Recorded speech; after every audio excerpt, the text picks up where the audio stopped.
December I meant 15th, what I said. 11:47 at It didn't night, sound like it. and the snow fell promise. thick We'll over see. Manhattan, like a blanket trying to smother the city's insomnia. Carter Steele stood before floor-to-ceiling windows on the 42nd floor, watching white flakes spiral past glass, his reflection ghosted over the lights below.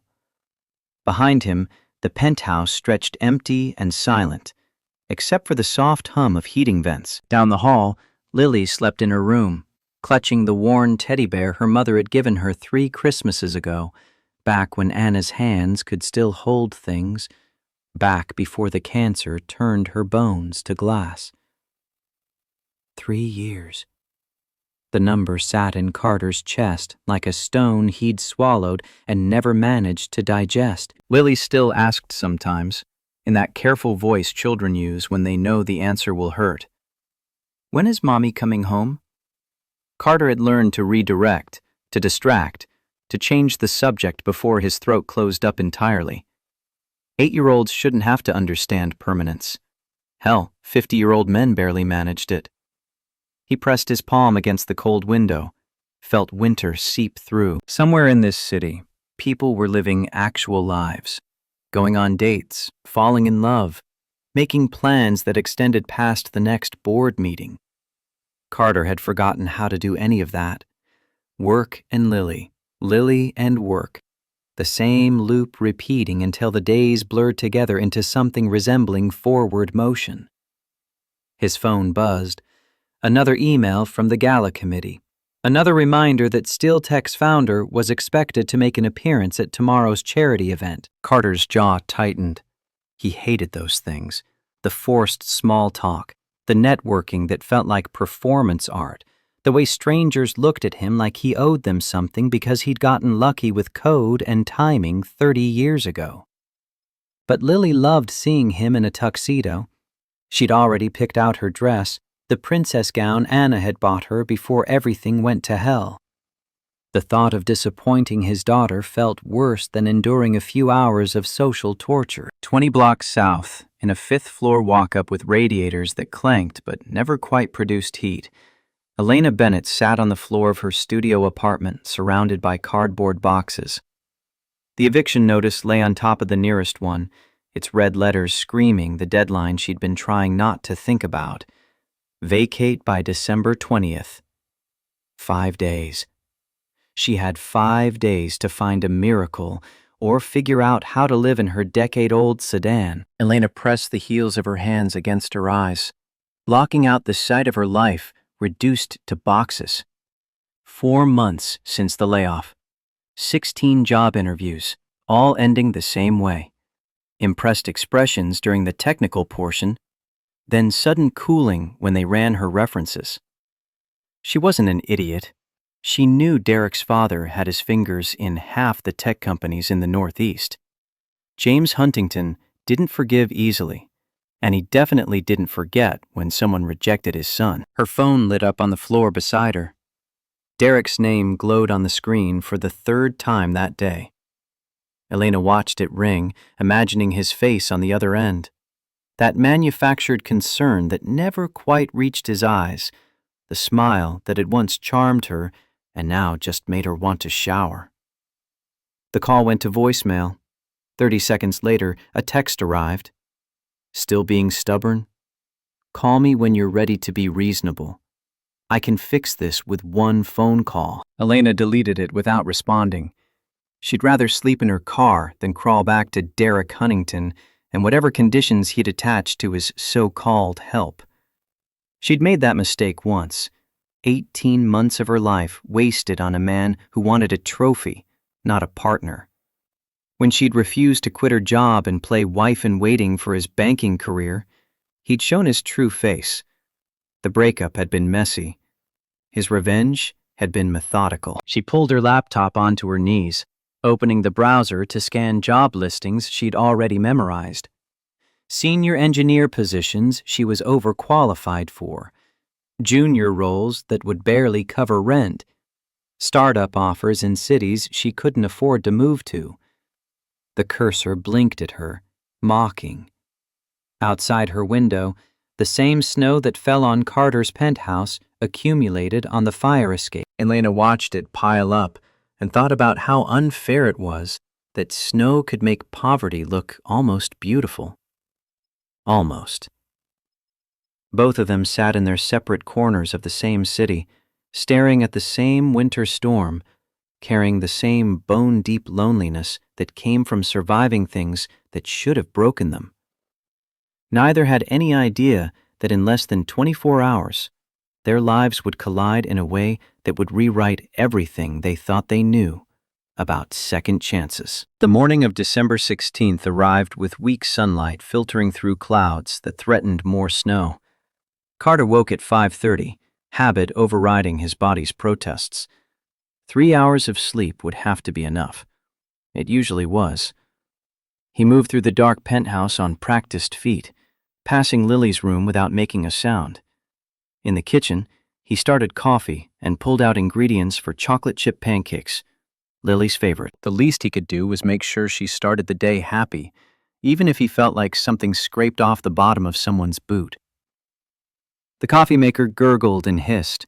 Carter leaned against the counter, watching the pot fill, and let his mind drift to the place it always went in quiet moments. Back to the hospital room. Anna's hand in his, her voice barely a whisper as she made him promise things he knew he couldn't keep. Don't let our baby girl forget to laugh. Find someone else. Be happy again.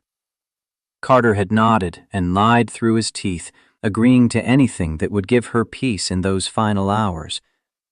3 years later, he'd kept exactly one of those promises. Lily still laughed. The rest felt impossible. Footsteps padded down the hallway. Lily appeared in the kitchen doorway wearing mismatched pajamas, her dark hair tangled from sleep. She studied him with Anna's eyes, too perceptive for 8 years old, too knowing. The question came soft. You dreamed about Mommy again? Not a question, an observation. Carter turned back to the pancake batter, buying time to school his expression into something that wouldn't worry her. Pancakes will be ready in 10 minutes, sweetheart. Go brush your teeth. Lily didn't move. Her small voice cut through the kitchen's warmth. It's okay to be sad, you know. Mommy used to say feelings are just feelings. They can't hurt you. Carter's hand stilled on the mixing bowl. When had his daughter become the one offering wisdom? When had their roles reversed so completely that an 8-year-old felt responsible for her father's emotional state? He crossed to her, kneeling so they were eye level.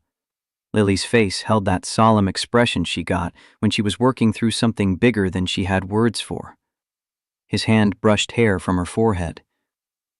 You're right, and I'm okay. Promise. Now go brush your teeth before these pancakes get cold. Lily wrapped her arms around his neck, a quick, fierce hug that squeezed Carter's heart. Then she was gone, feet thumping back down the hall, leaving him crouched on the kitchen floor, trying to remember how to breathe around the ache in his chest. By 7:30, Maggie Sullivan had arrived, letting herself in with the key she'd carried for 3 decades. She found Carter at the stove, flipping pancakes with mechanical precision, while Lily sat at the counter chattering about the science project due next week. Maggie set down her bag, taking in the scene with the practiced eye of someone who'd known Carter since he was a broke 20-year-old fixing cars in a rented garage. The weariness in his shoulders.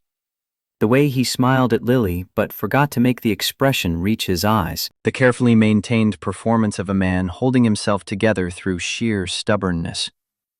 She poured herself coffee without asking. You look terrible, boss. Carter shot her a look. Lily giggled into her orange juice. Maggie's voice carried that particular blend of affection and exasperation she reserved for moments when Carter was being deliberately obtuse. When's the last time you did something that wasn't work or Lily? And don't tell me work and Lily are enough because we both know that's horse manure. Lily's eyes went wide. Maggie said a bad word. Horse manure is not a bad word, Angel.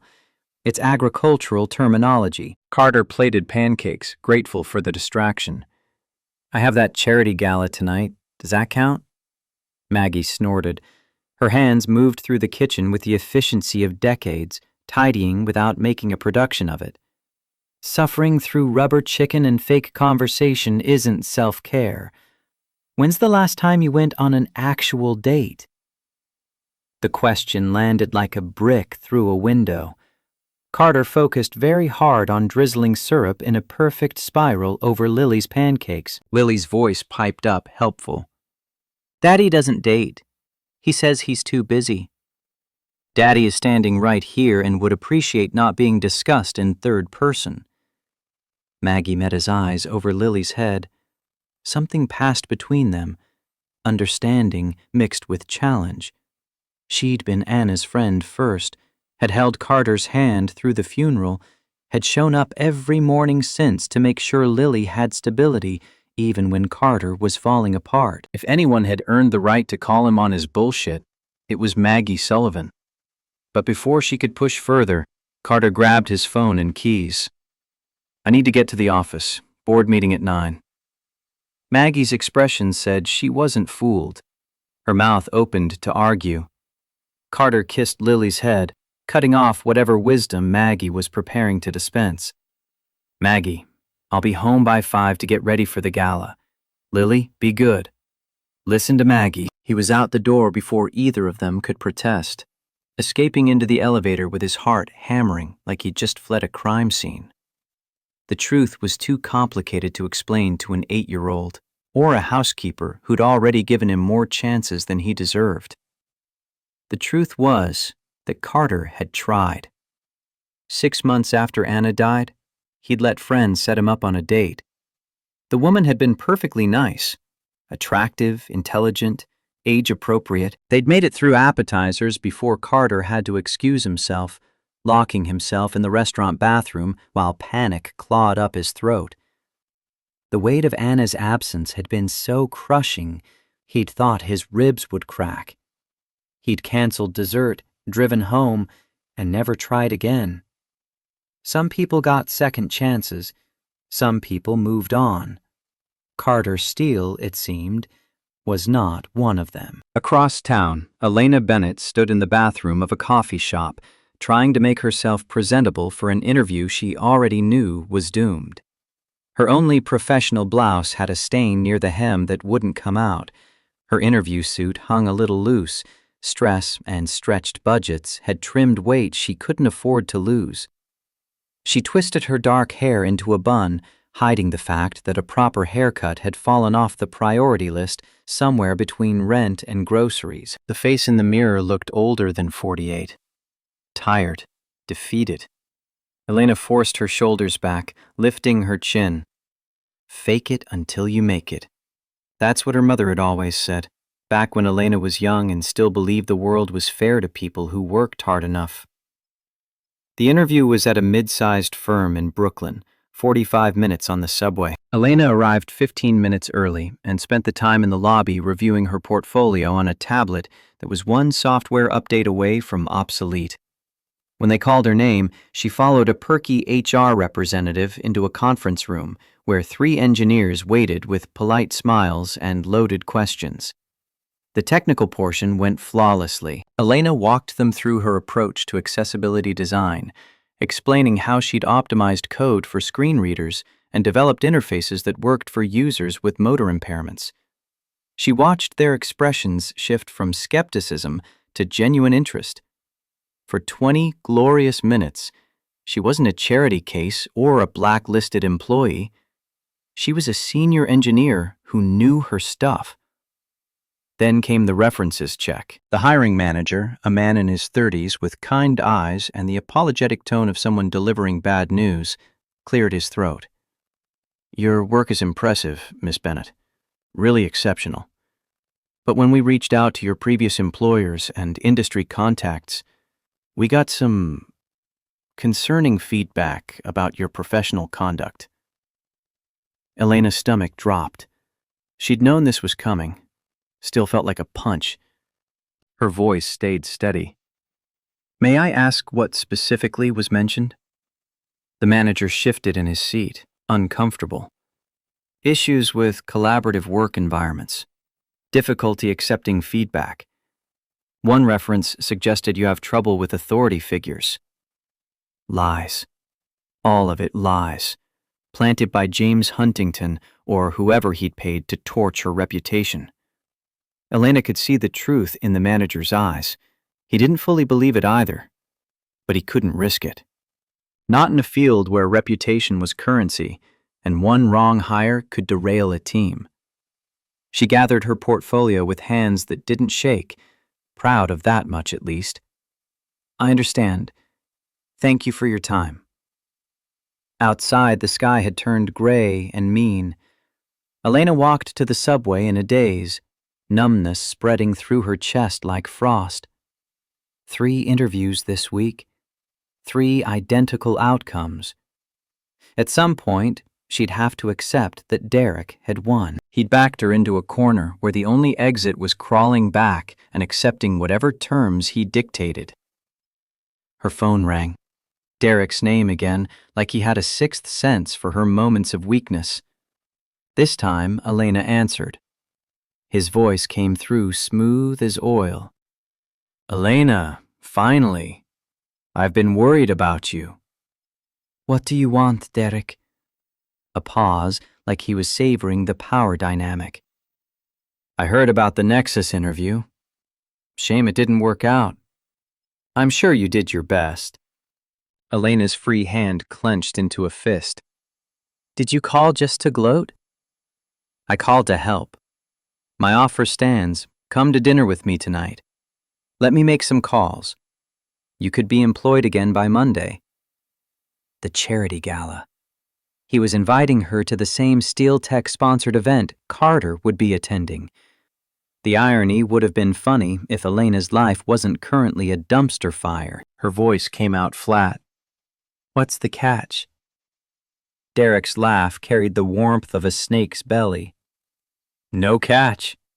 Just 2 old friends reconnecting. Unless you'd rather keep living in that apartment you can't afford, filing applications that go nowhere. Elena closed her eyes, hated herself for what she was about to say. I need to network. If you can get me into that gala, I'll attend. But Derek, this isn't me coming back. This is business. Professional contacts only. Of course, I'll have your name added to the list. The event starts at 7. I'll see you there, Elena. I'm glad you're finally being reasonable. He hung up before she could change her mind. Elena stood on the subway platform, hating Derek, hating herself more, and hating the universe most of all for backing her into corners where pride became a luxury she couldn't afford. She'd go to the gala. She'd smile and network and pretend she wasn't drowning. She'd keep Derek at arm's length and hope that for once, just once, something would break her way. The snow started again as she rode the train back to her apartment. Elena watched the city blur past the window and thought about her mother, Maria Bennett, who'd raised her alone in a cramped apartment in Cleveland, who'd worked as a mechanic and taught Elena that engines and code followed the same logic. Fix the problem, Maria used to say. Don't waste time wishing it didn't exist. Maria had died when Elena was 15. A heart attack that came out of nowhere, and left Elena with foster care and a scholarship application that became her ticket out. Elena hadn't cried at her mother's funeral. She'd been too busy surviving, too focused on the next step and the one after that. Sometimes she wondered if that was when she'd learned to pack grief into a box and shove it somewhere she didn't have to look at it. Sometimes she wondered if she'd ever actually dealt with losing the only person who'd truly known her. The gala started at 7. Elena spent the afternoon in her apartment, surrounded by boxes she hadn't finished packing because she still didn't know where she was going. She had one dress that would pass as gala appropriate, 5 years old, a little dated, but clean and professional. She couldn't afford the coat check, so she'd have to carry her winter jacket. Small humiliations piling up until they threatened to bury her completely. At 6:30, Elena stood in front of her bathroom mirror and barely recognized the woman staring back. Makeup covering the shadows under her eyes, hair styled to hide the desperation, a smile practiced until it looked almost genuine. She could do this. She'd survived worse. One night of swallowing her pride, and she might walk away with a job lead, a connection, something to keep the floor from dropping out completely. The ballroom of the Plaza Hotel glittered like something from another universe. Crystal chandeliers threw light across marble floors polished to mirrors. Women in designer gowns floated past men in tuxedos, everyone performing the elaborate dance of wealth, pretending it wasn't wealth, just a casual gathering of people who happened to have money to burn on charity tickets that cost more than Elena's monthly rent. Elena stood near the entrance, coat clutched in her arms, feeling like an imposter in a world that had never been meant for her. She scanned the crowd for Derek, hoping to spot him first and steel herself for whatever game he was planning. Instead, she found herself watching a little girl. The child couldn't have been more than 8, wearing a princess dress in pale pink that looked expensive and well-loved in equal measure. She stood near the balloon arch, jumping on her toes, trying to catch a silver balloon that had drifted just out of reach. Her face held fierce concentration, tongue poking out slightly as she calculated the physics of her next jump. Elena smiled despite herself. The girl reminded her of students she'd mentored during her better days. Smart kids who approached problems like puzzles waiting to be solved. The balloon drifted higher. The girl jumped harder, lost her balance, and careened backward directly into Elena. Water from Elena's glass splashed across both of them. The girl's eyes went wide with horror, tears forming instantly as she took in the damage. Water spots on Elena's dress, droplets on her own pink gown. The words tumbled out in a rush. "I'm so sorry. I ruined your pretty dress. I'm sorry. I'm sorry." Elena crouched down fast, setting aside her wet glass and ignoring the curious stares from nearby guests. Hey, it's okay, sweetheart. It's just water. See? No harm done." The girl's lower lip trembled. "But I wrecked it. And you're all wet, and it's my fault." "Your dress is way prettier than mine anyway. Seriously, look at that sparkle. Is that a princess dress?" The girl nodded, sniffling. "Mommy bought it for me before she went to heaven." Elena's heart cracked clean down the middle. She reached out without thinking, steadying the child with a gentle hand on her shoulder. "Then it's extra special. Your mommy had really good taste." "You think so?" "I know so. And I bet she'd tell you that accidents happen, and the important thing is that we're both okay, right?" The girl's tears slowed, her breathing evening out. "Right. Accidents are just physics happening faster than we expect. That's what Daddy says." Elena laughed, surprised. "Your daddy sounds smart." "He is. He's the smartest person I know. Except maybe you. You're nice." Before Elena could respond, footsteps approached fast, a man's voice tight with worry. "Lily, I'm so sorry. Are you all right, miss?" Elena straightened, turning, and felt time do something strange and liquid. The man standing there looked like he'd been assembled from contradictions.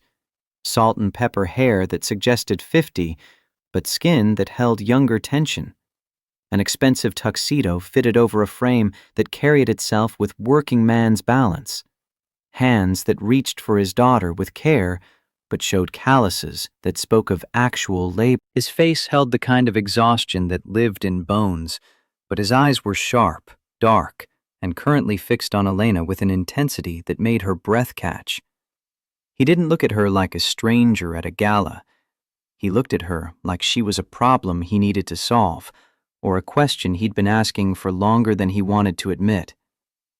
Elena found her voice. "We're fine, really. Just water, no damage." Carter Steele studied the woman in front of him and felt the ground shift in a way that had nothing to do with the marble floors. She was crouched at Lily's level, water spots on a dress that had seen better days, hair coming loose from its twist.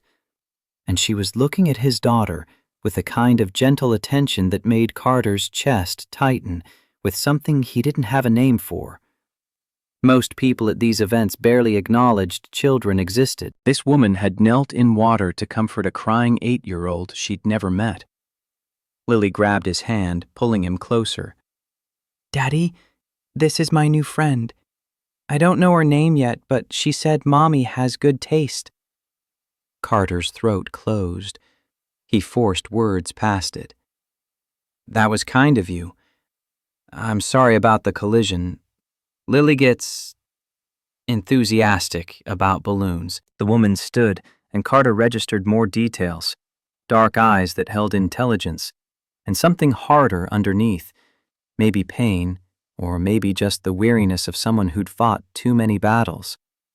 She wasn't trying to charm him, wasn't performing the usual gala dance of networking and angles. She looked like she wanted to be anywhere else, which put her in the same category as Carter himself. Her hand brushed at the water spots on her dress. "It's really fine. She's sweet. You're lucky." "I know."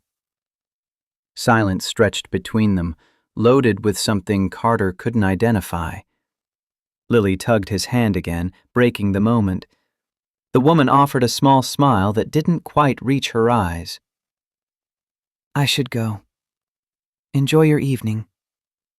She was gone before Carter could think of a reason to make her stay, disappearing into the crowd like she'd never been there at all. Lily watched her go, then looked up at Carter with that too knowing expression. Her small voice carried.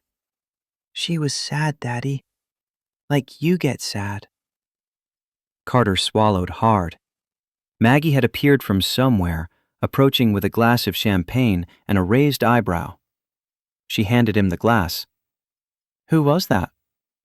"No idea. Someone Lily crashed into." Maggie's expression suggested she didn't believe him for a second. But before she could interrogate further, a familiar voice cut through the crowd. Derek Huntington materialized with the confidence of a man who'd never been told no. 52 and fighting it with expensive suits and a tan that came from somewhere tropical. He had a younger woman on his arm, mid-20s, blonde, wearing enough diamonds to suggest this wasn't a first date. Derek's eyes swept past Carter without recognition, scanning the crowd like he owned it. Carter felt Lily press closer to his leg, her small body tensing. She'd always had good instincts about people, Maggie noticed. "Friend of yours?" "Derek Huntington, investment banker. Tried to buy Steel Tech last year." "Ah, one of those." Carter's jaw tightened. He'd sat through enough meetings with men like Derek to recognize the type. Guys who'd inherited their first million and spent the next 20 years convinced they'd earned it through merit. James Huntington, Derek's father, was worse.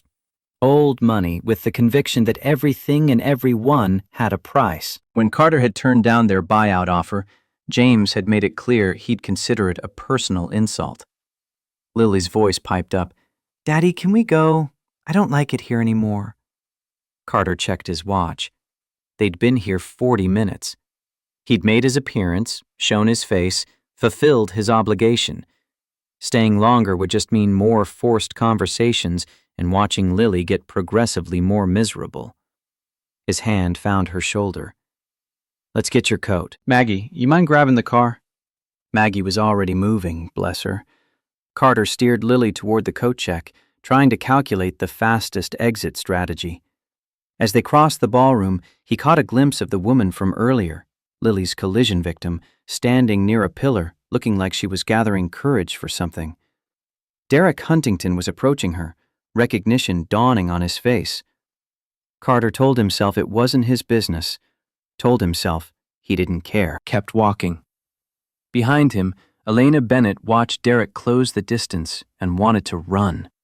He looked pleased with himself in the way that meant bad news for everyone in his vicinity. The woman on his arm, fiancé number 3 this year if Elena was keeping track, looked bored and expensive. Derek stopped in front of her, smile sharp. "Elena, you made it. I wasn't sure you'd actually show." Elena forced her spine straight. "You got me on the list. Seemed rude not to attend." "Still so prickly. Darling." Derek addressed the blonde without looking at her. "This is Elena Bennett, old friend. We used to date." The blonde's interest flickered and died. She nodded politely before spotting someone more important across the room. "I'm going to say hi to Jennifer. Don't be long, Derek." She drifted away, leaving Elena alone with a man whose smile never reached his eyes. Derek stepped closer, voice dropping.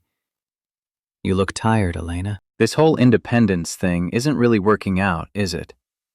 When was your last real meal?" Elena's hands curled into fists at her sides. "Why am I here, Derek? If you're just going to insult me, I'm trying to help. You're too proud to see it, but that's always been your problem. You'd rather starve than admit you need someone." "I needed a partner, not a warden. That's why I left." Derek's expression hardened, showing the temper he'd always been so good at hiding until the moment it mattered. "And look where that got you. Unemployed, about to be homeless, all because you couldn't be reasonable." The truth in his words stung worse than the delivery. Elena opened her mouth to respond, to defend herself, to say anything that would preserve some scrap of dignity. Then she saw him. The man from earlier, Lily's father, standing near the dance floor watching the crowd with an expression of profound boredom. He looked like he wanted to be anywhere else. He looked, Elena realized, exactly how she felt. The idea formed before she could talk herself out of it. Desperate, impulsive, probably insane. But Derek was still talking, his voice going on about opportunities she was throwing away, and how his father could fix everything with one phone call if Elena would just be reasonable. Elena turned and walked directly toward the stranger, her heart hammering so hard she thought her ribs might crack. He noticed her approach, eyebrows rising slightly in recognition. Before he could speak, before she could lose her nerve, Elena forced words past the panic in her throat. "I'm sorry to bother you, but I need help. My ex is watching, and I really, really need him to think I've moved on. Would you mind just standing here and talking to me? Like we know each other?" The man's expression shifted, surprise giving way to something calculating. He glanced past her shoulder, clearly spotting Derek. When his eyes returned to Elena, they held a different kind of understanding. The recognition of one trapped animal spotting another. His voice came out low, rougher than she expected. "I can do better than talk." Elena's breath caught. "What?" He was already moving, stepping around her to where Lily sat with the housekeeper. Carter spoke quietly to the older woman, who took Lily's hand with a knowing smile. Then he returned to Elena, offering his hand with unexpected grace. The question came formal, but his eyes held something warmer. "Would you like to dance? Give him something real to watch." Elena stared at his outstretched hand, her brain struggling to process what was happening. She'd asked for a conversation. He was offering a performance. The ballroom suddenly felt too bright, too exposed, too full of consequences she couldn't calculate. But Derek was watching, and this man, this stranger with tired eyes and careful hands, was looking at her like she was a person, not a problem to be managed. Elena placed her hand in his. "Yes." His fingers closed around hers, warm and steady. He led her onto the dance floor with the kind of confidence that came from muscle memory. his other hand finding the small of her back with respectful pressure. The music shifted to something slower, strings and piano mixing into melody that felt too intimate for strangers. Then they were moving. Elena had been to exactly 3 formal dances in her life, all of them awkward high school affairs where boys stepped on her feet and she counted beats like a metronome. This was different. This man led with absolute certainty, each movement deliberate and smooth, his hand on her back, guiding without demanding. He danced like someone who'd done this 1,000 times, but still found it worth doing right. Elena's voice came out shakier than she wanted. "Thank you for this. I didn't mean to drag you into my mess." His response rumbled close to her ear. "You didn't drag. I volunteered." "Still, this is beyond what I asked for." A pause, then his voice came quieter, more honest. "My daughter would be disappointed if I didn't dance at a gala she made me attend, and you looked like you needed saving. I'm not in the habit of ignoring that." Elena's throat tightened. She forced herself to focus on the practical. "Your daughter is sweet. How old?" 8. Too smart for her own good. Asks questions I can't answer. "Like what?" His hand shifted on her back, a small adjustment that somehow made the movement smoother. "Like why I'm always sad. Like when I'm going to stop hiding." 8-year-olds shouldn't have to worry about their father's emotional states. The admission caught Elena off guard. People at galas didn't talk like this. They exchanged pleasantries and business cards and never said anything that mattered. She heard herself responding with equal honesty. "You mentioned heaven earlier, when Lily talked about her dress. I'm sorry. 3 years ago, cancer. She was a nurse. Spent her whole career taking care of people and then couldn't take care of herself." Elena's heart cracked. "I lost my mother when I was 15. Different circumstances, but the shape of it? I understand." He pulled back slightly to look at her. Really look at her. Something passed between them. Recognition of a shared species of pain. They were both survivors of losses that left marks, both walking around with holes in their lives, pretending to be whole. The song continued. Elena became aware of Derek watching from the edge of the floor, his face tight with fury. Mission accomplished. The stranger had given her exactly what she'd asked for. A performance convincing enough to eat at Derek's pride. But Elena wasn't thinking about Derek anymore. She was thinking about how this man's hand felt against her back, steady and warm. About how he smelled like cedar and something darker, maybe coffee, or maybe just exhaustion. About how his body moved against hers with practiced grace that suggested dancing wasn't the only thing he knew how to do well. Her voice came out softer. "What's your name?" He hesitated, something flickering across his face, calculation mixed with what might have been regret. "Does it matter? For tonight, we're just 2 people dancing. Tomorrow, you'll go back to your life, and I'll go back to mine." "That's not an answer." "No, but it's honest." Elena should have been annoyed, should have pushed for a real introduction. Instead, she found herself understanding the impulse. Names carried weight. Names meant accountability and future consequences and complications neither of them probably needed. She settled against him, letting the music dictate their movement. "Okay, for tonight, we're nameless strangers helping each other survive a gala we'd both rather skip." His chest rumbled against hers with what might have been a laugh. "Deal." They danced 3 more songs before Derek finally approached, his face a mask of forced civility stretched over rage. He tapped the stranger's shoulder with enough force to be aggressive, not nearly enough to be actionable. His voice came out tight. "Mind if I cut in?" The stranger's body shifted, a subtle repositioning that put him between Derek and Elena. His tone stayed pleasant, but something underneath it suggested violence held on a very short leash. Actually, yes. We're in the middle of something. Derek's eyes narrowed. And you are? Someone she actually wants to dance with. The insult landed clean. Derek's face flushed dark red, his hands clenching into fists. For a second, Elena thought he might actually swing. Then the stranger spun her away, leaving Derek standing alone on the dance floor while couples moved around him like water around a stone. Elena's heart hammered. You just made an enemy. The stranger's voice held grim satisfaction. Good. He looked like he needed taking down a notch. You don't even know him.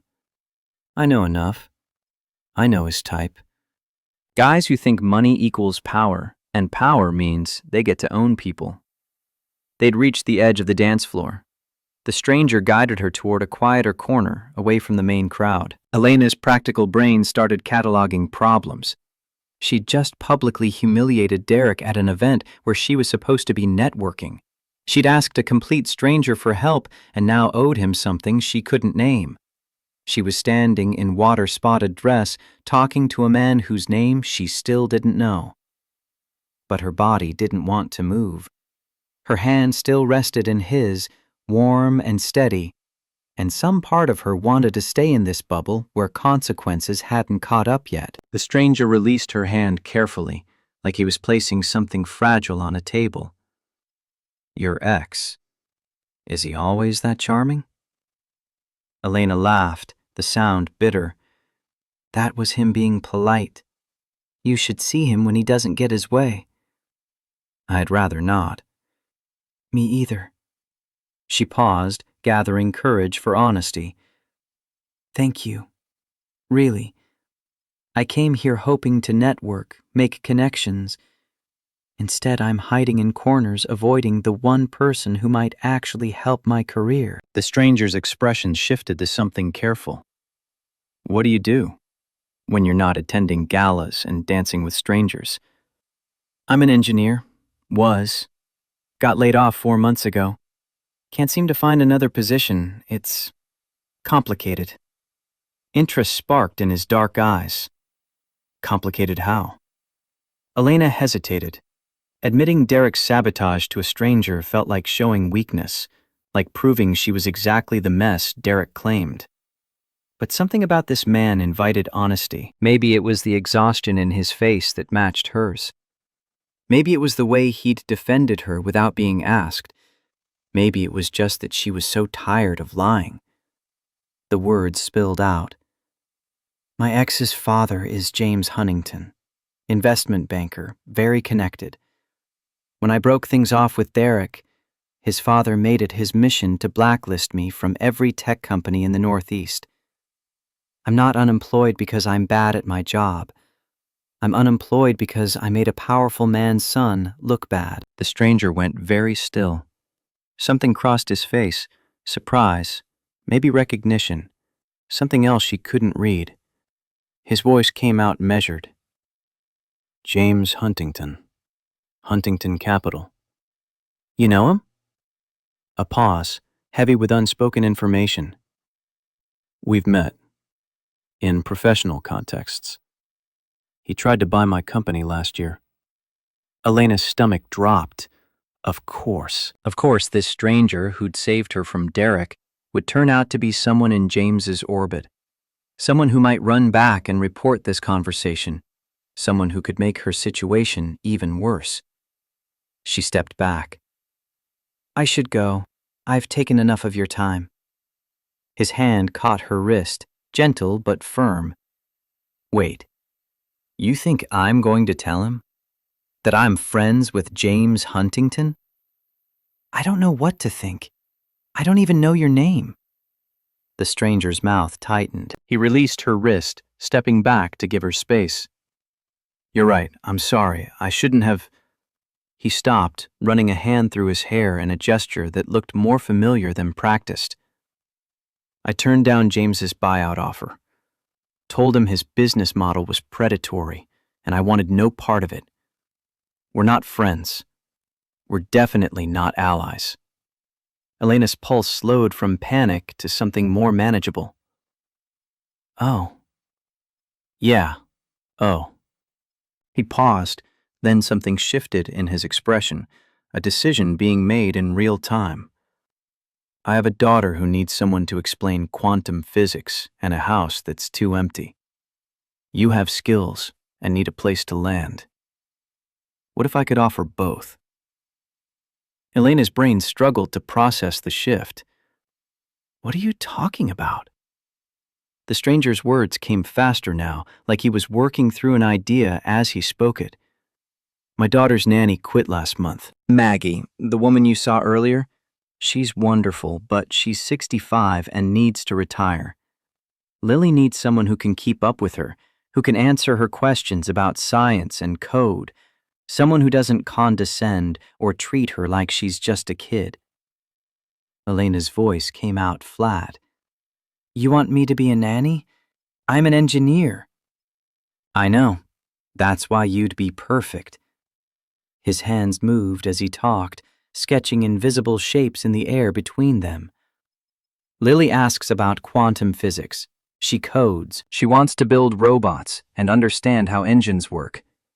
Last nanny thought STEM was something that grew in gardens. Lily needs someone brilliant, and you need employment and housing. It's a job, room and board included. Trial period, 2 weeks.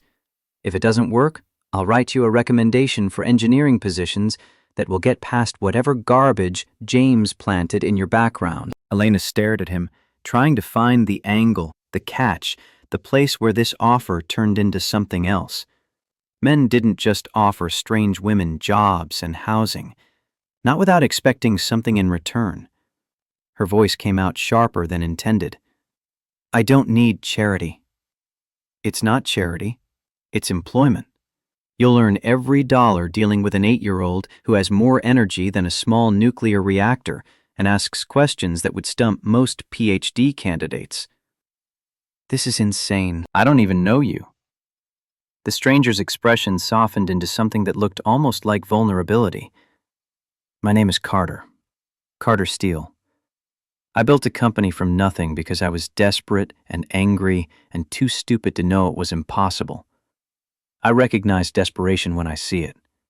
And I'm offering you a fair trade. Your skills for housing and salary. Nothing more complicated than that. Carter Steele. The name rang bells in Elena's head, distant recognition struggling to surface through panic and confusion. Before she could place it, before she could respond, a small voice cut through the noise around them. Lily appeared, tugging on Carter's sleeve. Daddy, can we go? My feet hurt and I'm tired.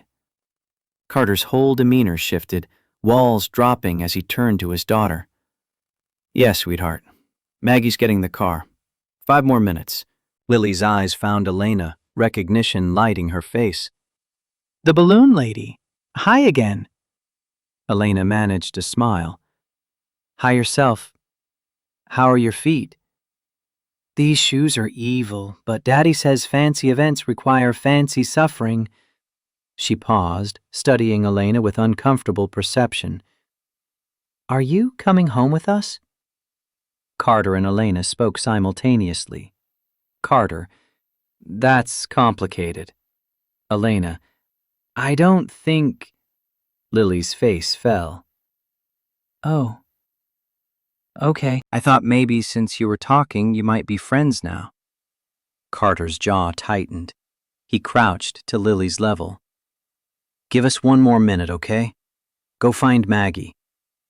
Lily nodded and wandered off, disappointment clear in her small shoulders. Carter stood, meeting Elena's eyes with something that looked like desperation, barely controlled. His voice came out quiet. She's been asking for months when I'm going to find her a new nanny, someone who actually likes her instead of just tolerating her. You were kind to her, when you didn't have to be. That matters more than you know. Elena's resistance crumbled. She thought about her apartment full of boxes, about Derek's smug face and his father's reach, about sleeping in her car in 5 days if she couldn't find a miracle. This wasn't a miracle.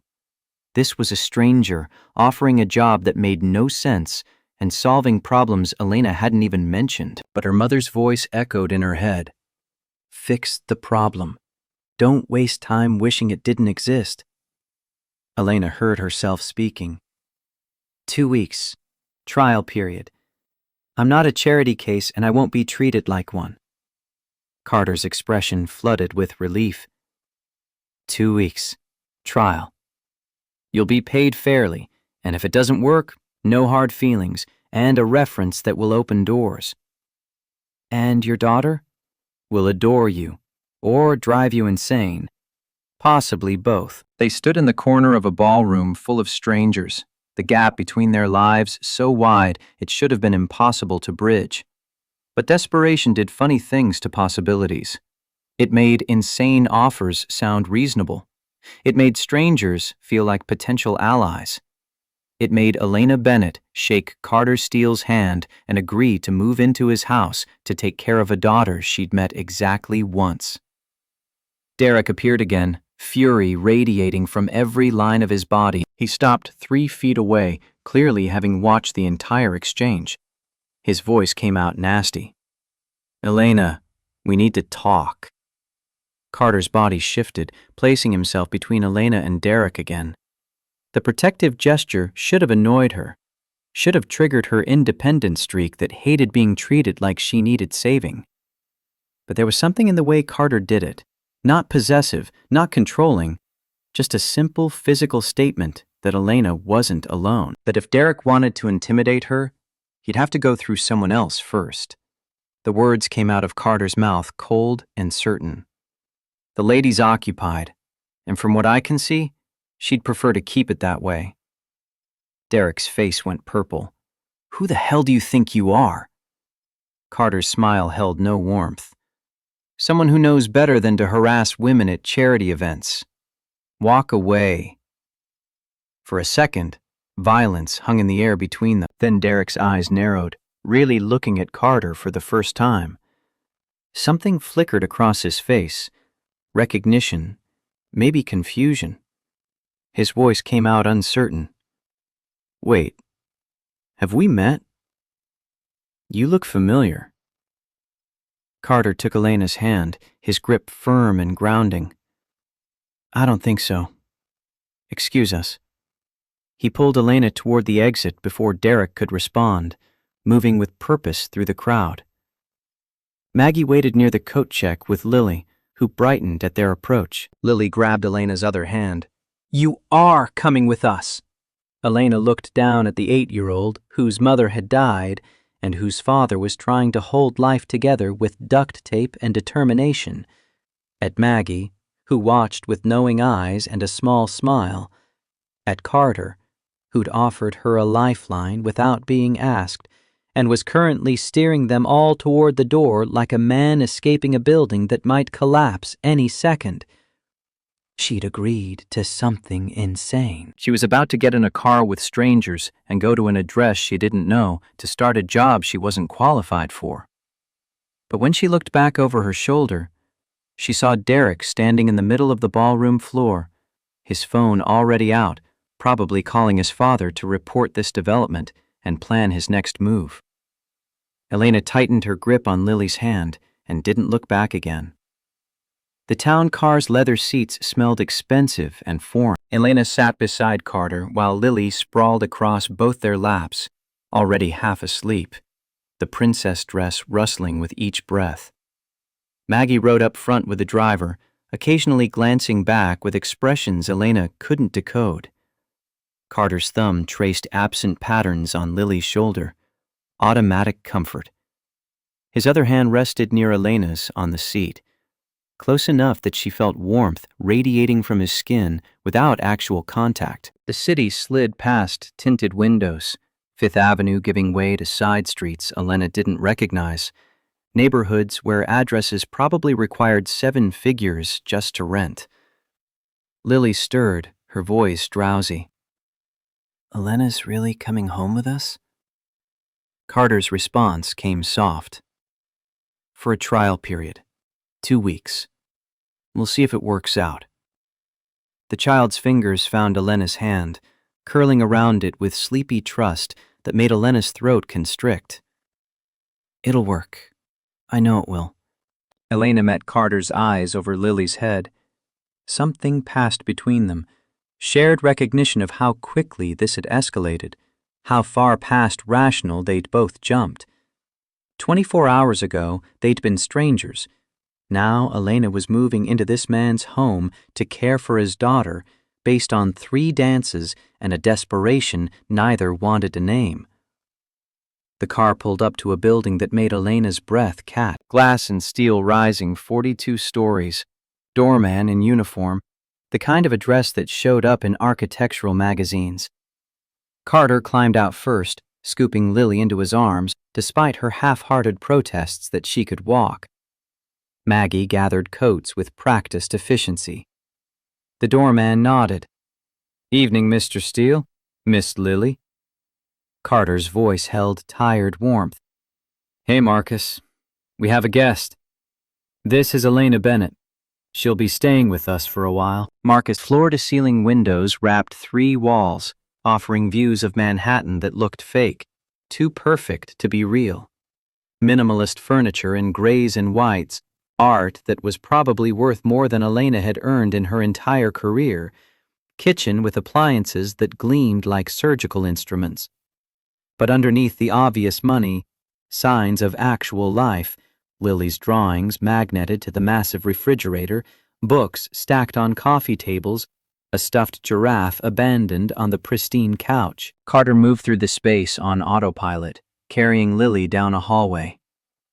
"Maggie, can you show Elena to the guest suite?" Maggie's hand touched Elena's elbow, gentle guidance. "This way, dear." The guest suite occupied its own wing.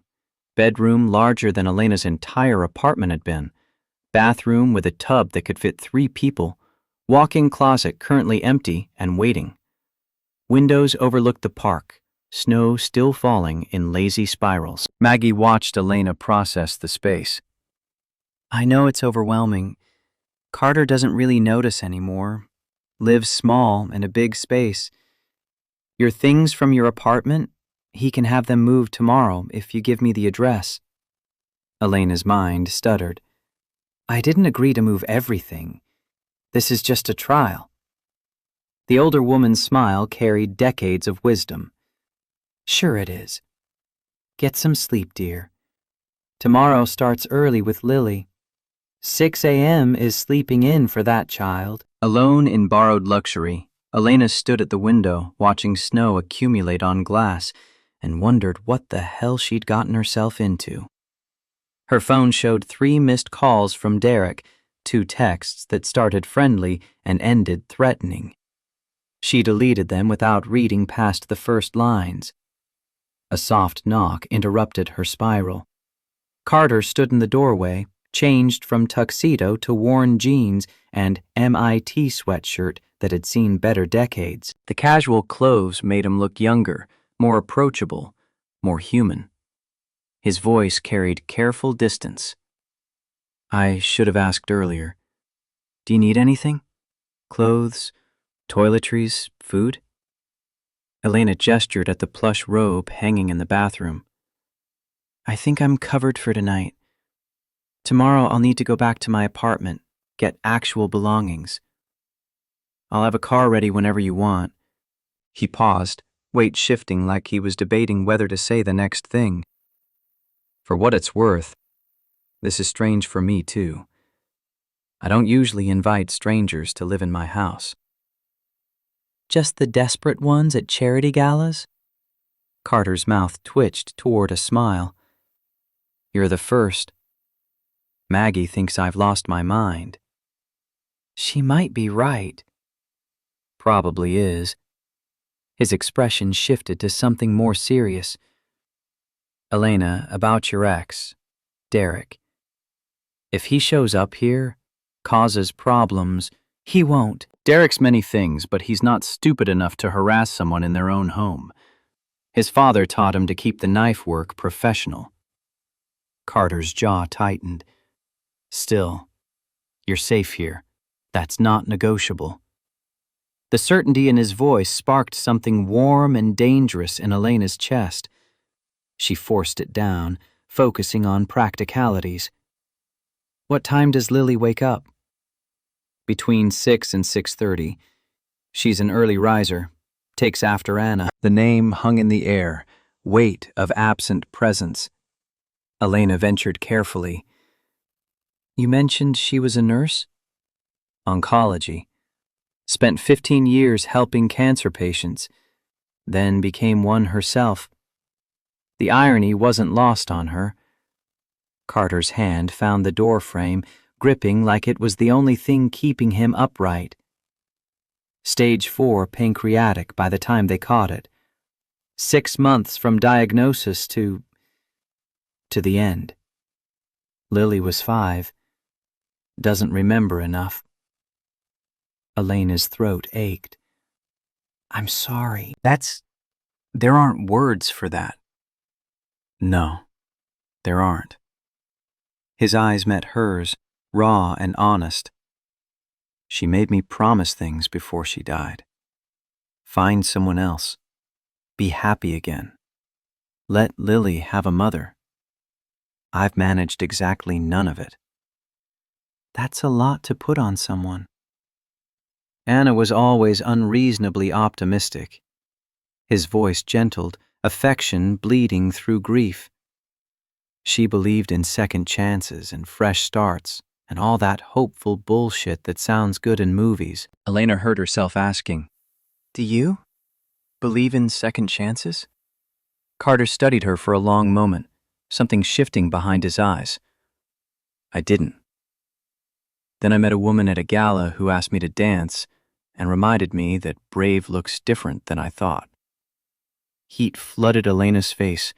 Before she could respond, Carter pushed off the doorframe, putting space between them. Get some sleep.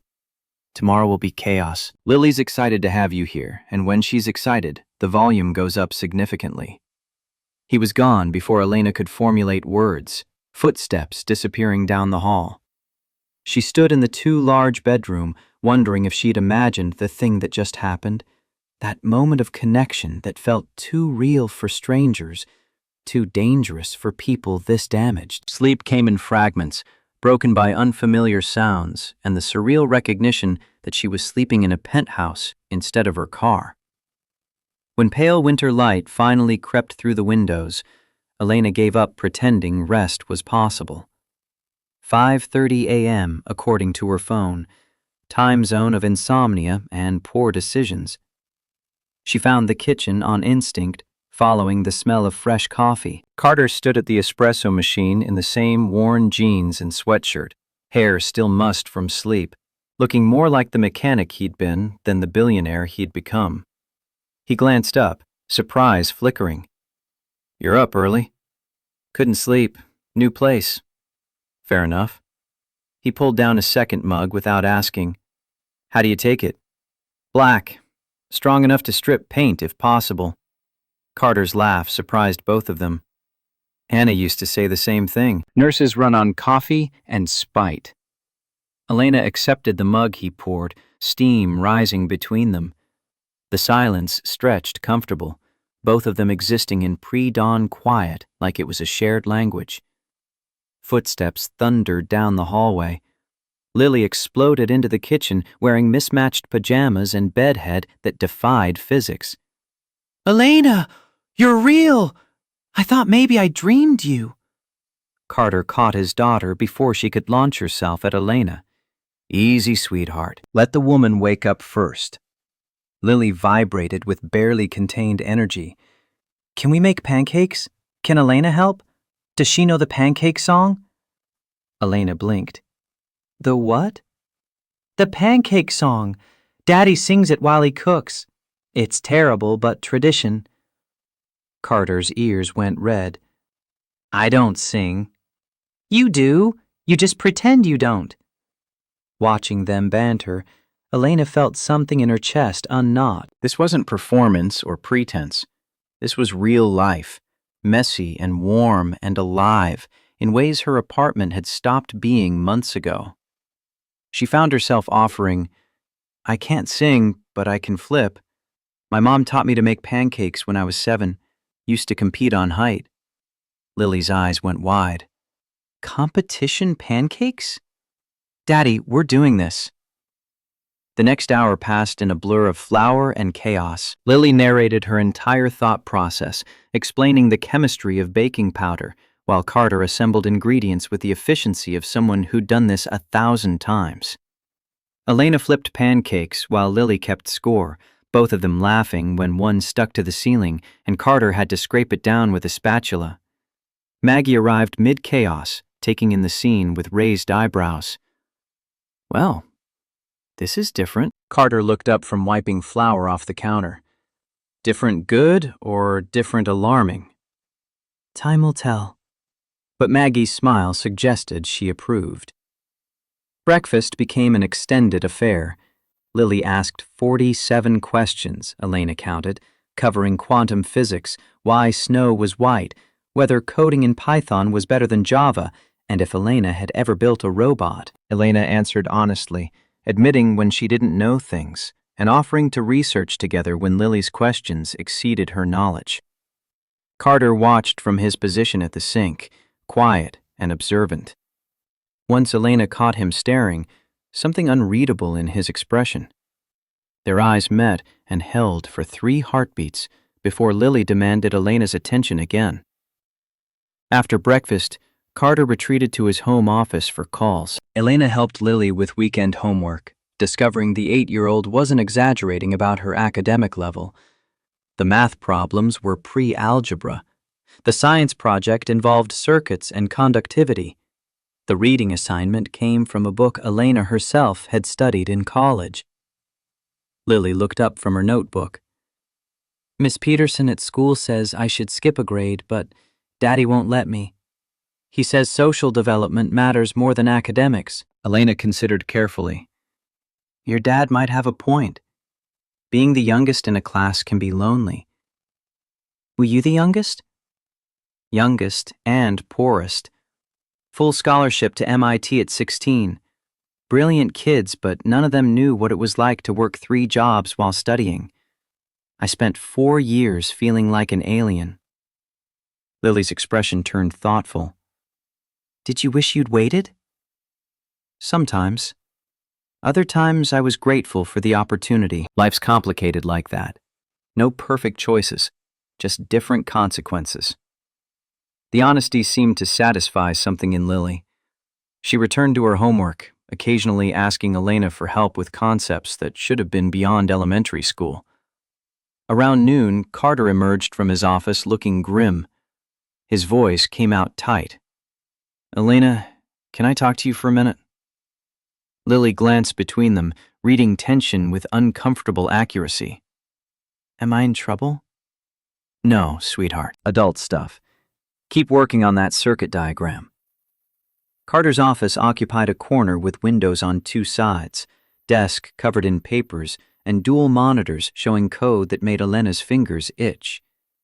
Framed photo on the credenza, younger Carter in mechanics coveralls, standing with a woman in nurse's scrubs, both grinning at the camera in front of a garage with peeling paint.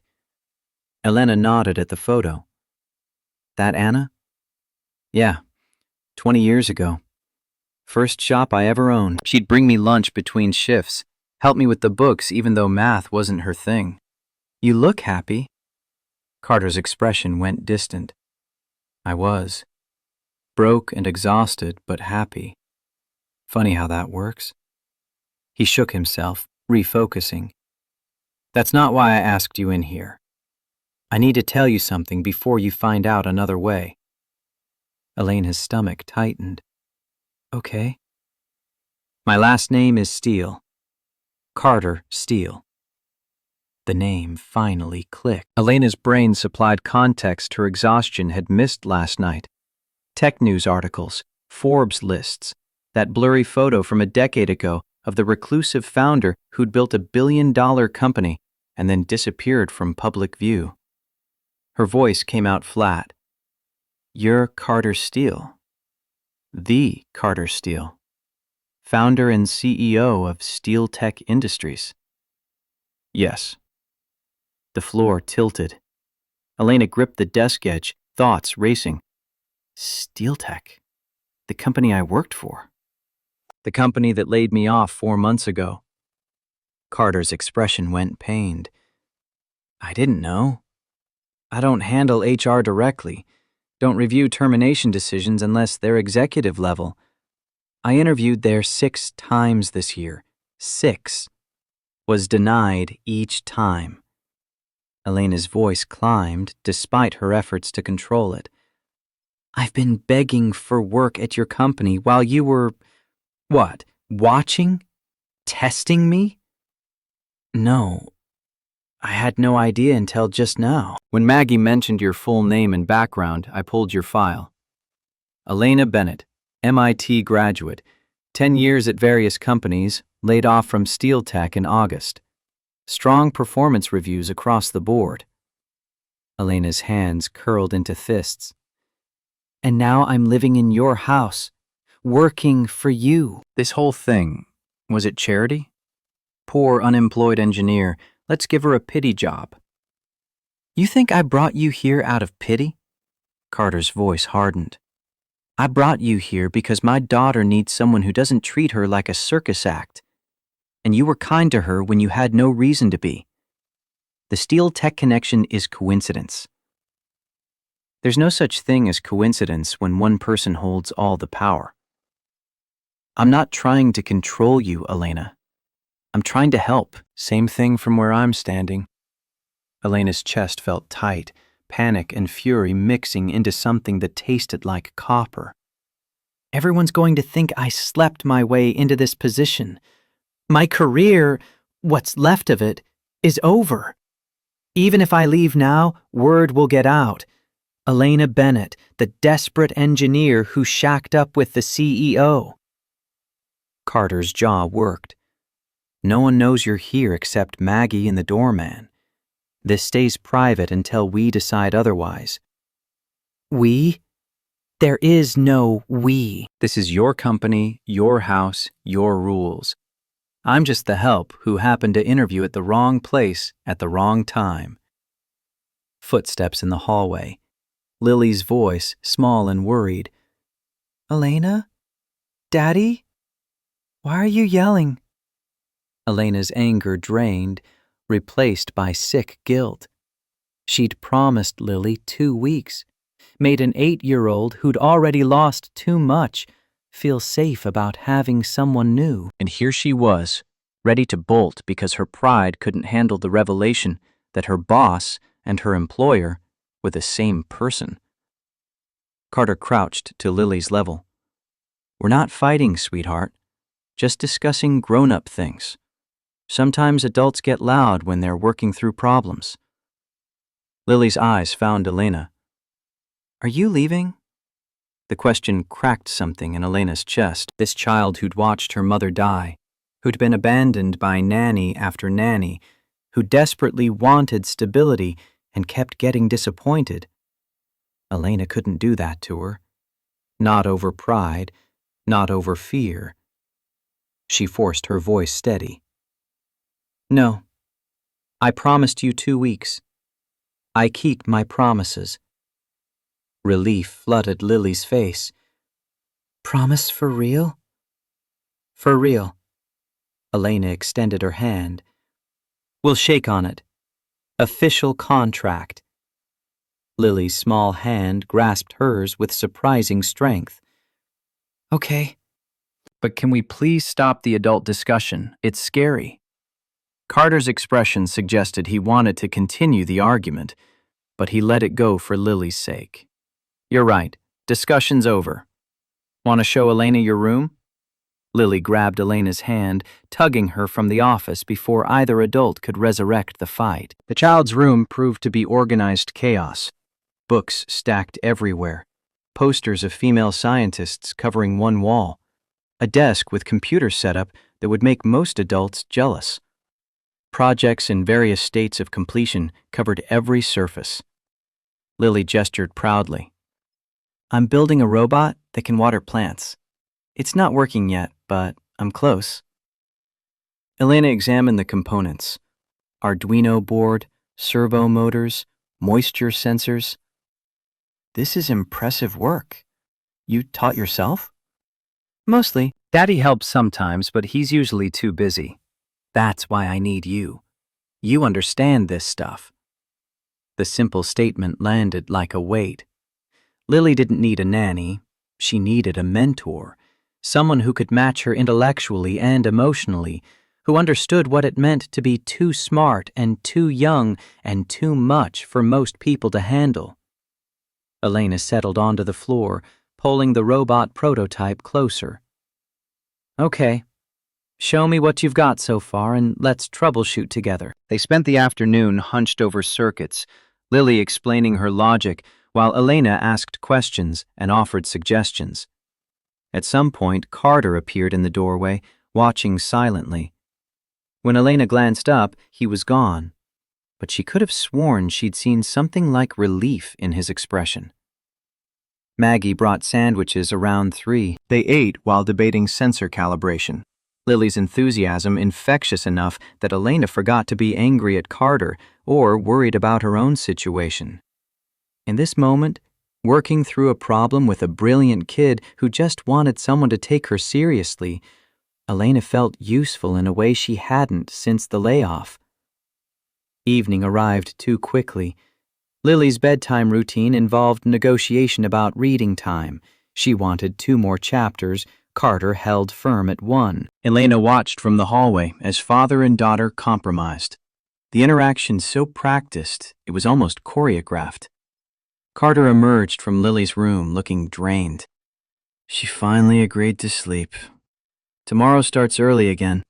School day. What's my role there? Get her ready, make breakfast, walk her to the school bus. I'll handle pickup if I'm home in time. If not, Maggie usually covers. Elena nodded, processing logistics. And during the day while she's gone? Carter's expression shifted to something careful. That's up to you. You're welcome to use my office for job applications, or... He paused, clearly debating. There's a position open at Steel Tech, Senior Engineering Lead for Accessibility Tech. Your specialty. Elena's defenses slammed back up. No. You haven't heard the details. I don't need to. I'm not taking a job you're offering out of guilt or obligation or whatever this is. Carter's voice hardened. It's not guilt. The position existed before I met you. We've been trying to fill it for 3 months. When I saw your resume and background, I realized you're literally perfect for the role. But I won't offer it directly. That would be favoritism. Then what are you suggesting? Interview officially. Panel of 5 senior engineers who've never met me personally and don't know about this arrangement. You earn the position on merit, or you don't get it at all. Fair? Elena wanted to say no on principle, wanted to hold on to her anger as protection against disappointment, but the practical part of her brain that had survived poverty and loss and Derek's sabotage whispered that this might be the chance she'd been desperate for. Her voice came out smaller. What if I interview and they reject me because of the blacklist? James Huntington's reach extends into Steel Tech too. Not anymore. I found the emails this morning while pulling your file. Board member named Richard Wallace has been taking bribes from Huntington to block certain applications, including yours. Elena's breath caught. You can prove that?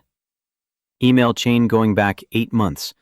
Wallace got sloppy, used his company account. I'm dealing with it. Dealing with it how? Carter's expression went cold. Firing him. Possibly pressing charges. Definitely making sure he never works in tech again. The protective fury in his voice sparked warmth Elena didn't want to examine too closely. She forced herself to focus. If you fire a board member over me, everyone will know why. It'll confirm exactly what I'm afraid of. that I'm getting special treatment. He's getting fired for corruption. Multiple candidates were blocked, not just you. You're one name in a pattern. The board review happens Monday. Elena processed implications. And the interview? Wednesday, if you want it. 5 engineers, technical assessment, presentation on your approach to accessibility design. Standard process. You'll succeed or fail based on your work, not my influence. You promise? Carter's hand rose, almost touched her shoulder, dropped before making contact. I promise.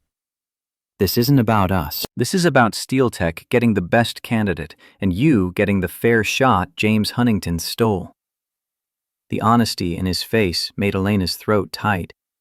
She nodded, not trusting her voice. That night, alone in the guest suite, Elena pulled up SteelTech's careers page. The position description for senior engineering lead made her pulse quicken. Exactly her background, precisely her skills, the kind of role she'd been working toward for a decade. She could do this job in her sleep. More than that, she'd excel at it, if they'd just give her the chance. Her phone buzzed. Text from Maya Peterson, her best friend from the old job. Girl, where are you? Been trying to reach you for days. Elena's fingers hesitated over the keyboard. How did you explain to your best friend that you'd moved in with a billionaire CEO to nanny his daughter after meeting him at a charity gala? It sounded like the plot of a bad romance novel or a really elaborate con. She settled for, long story, we'll call tomorrow and explain. Maya's response came immediately. You better. I'm dying of curiosity over here. Elena set the phone aside and stared at the ceiling, thoughts circling. In 48 hours, her life had transformed from desperate and failing to strange and complicated. She had housing. She had employment, at least temporarily. She had an 8-year-old who looked at her like she hung the moon, and a man who'd offered her a lifeline while maintaining careful distance. What she didn't have was any idea how to navigate this without destroying what was left of her professional reputation or her already battered heart. Sleep finally claimed her around midnight, restless and full of dreams she couldn't remember upon waking. The week that followed developed its own rhythm. Mornings with Lily, breakfast debates about science, backpack checks, debates about appropriate winter coats. School bus at 7:45, waving until it disappeared around the corner. Afternoons in Carter's office, reviewing the accessibility tech position requirements, updating her portfolio, preparing for the interview she both wanted and feared. Carter maintained professional distance, interacting primarily around Lily. But Elena caught him watching sometimes, expression unreadable. Once she found him in the kitchen at 2 a.m., couldn't sleep written all over his face. They'd shared coffee in silence, parallel insomnia bringing unexpected comfort. Lily thrived with Elena's presence.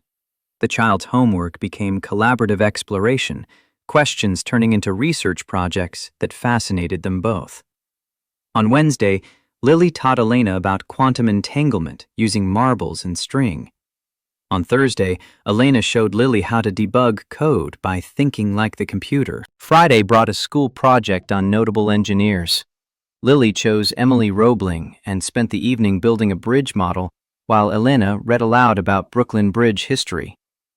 Carter observed these interactions with something like hunger in his eyes, like he was seeing his daughter come alive in ways he'd forgotten were possible. Friday evening, Lily fell asleep on the couch during movie night, sprawled across both adults. Carter carried her to bed while Elena cleaned up popcorn and juice boxes. When he returned, the air between them felt charged. He settled on the opposite end of the couch, careful distance maintained. She's gotten attached quickly.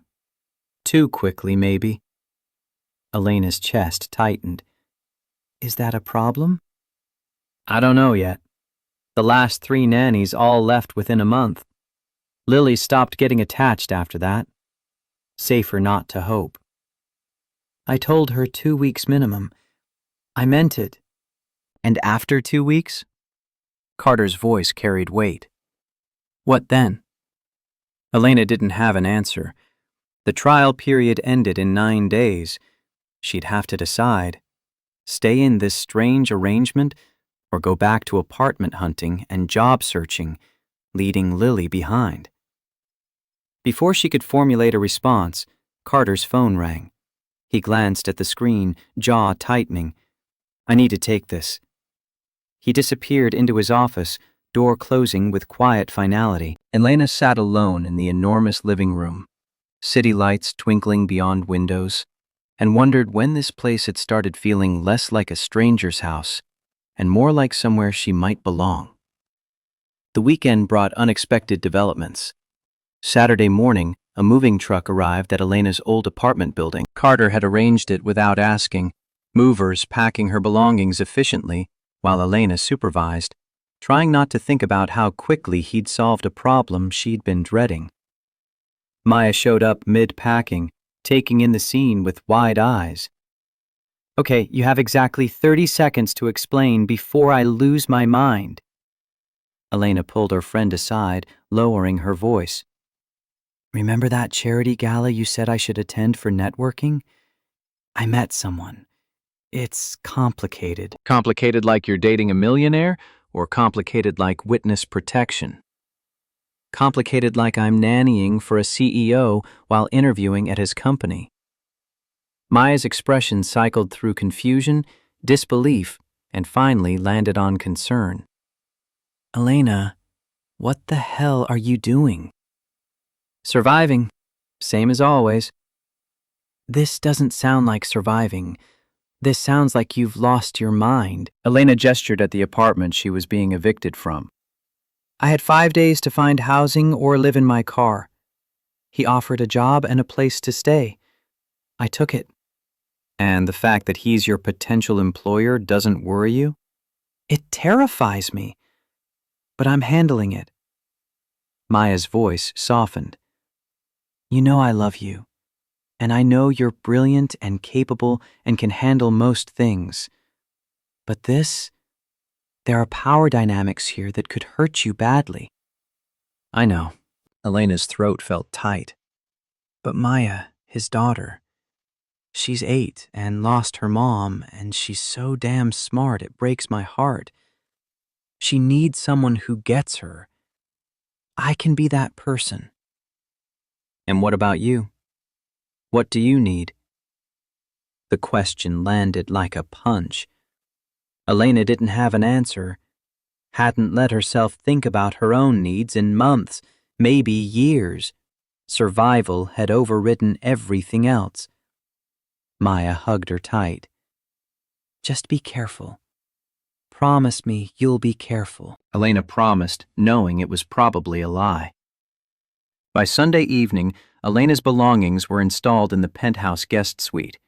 Not many, her life had been reduced to essentials through necessity.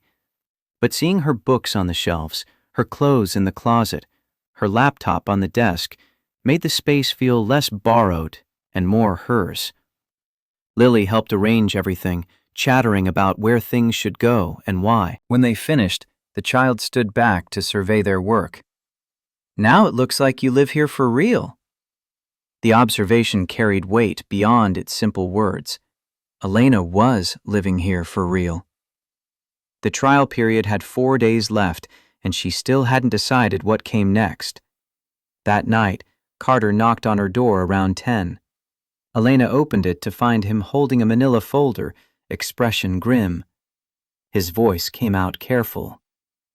I need to show you something.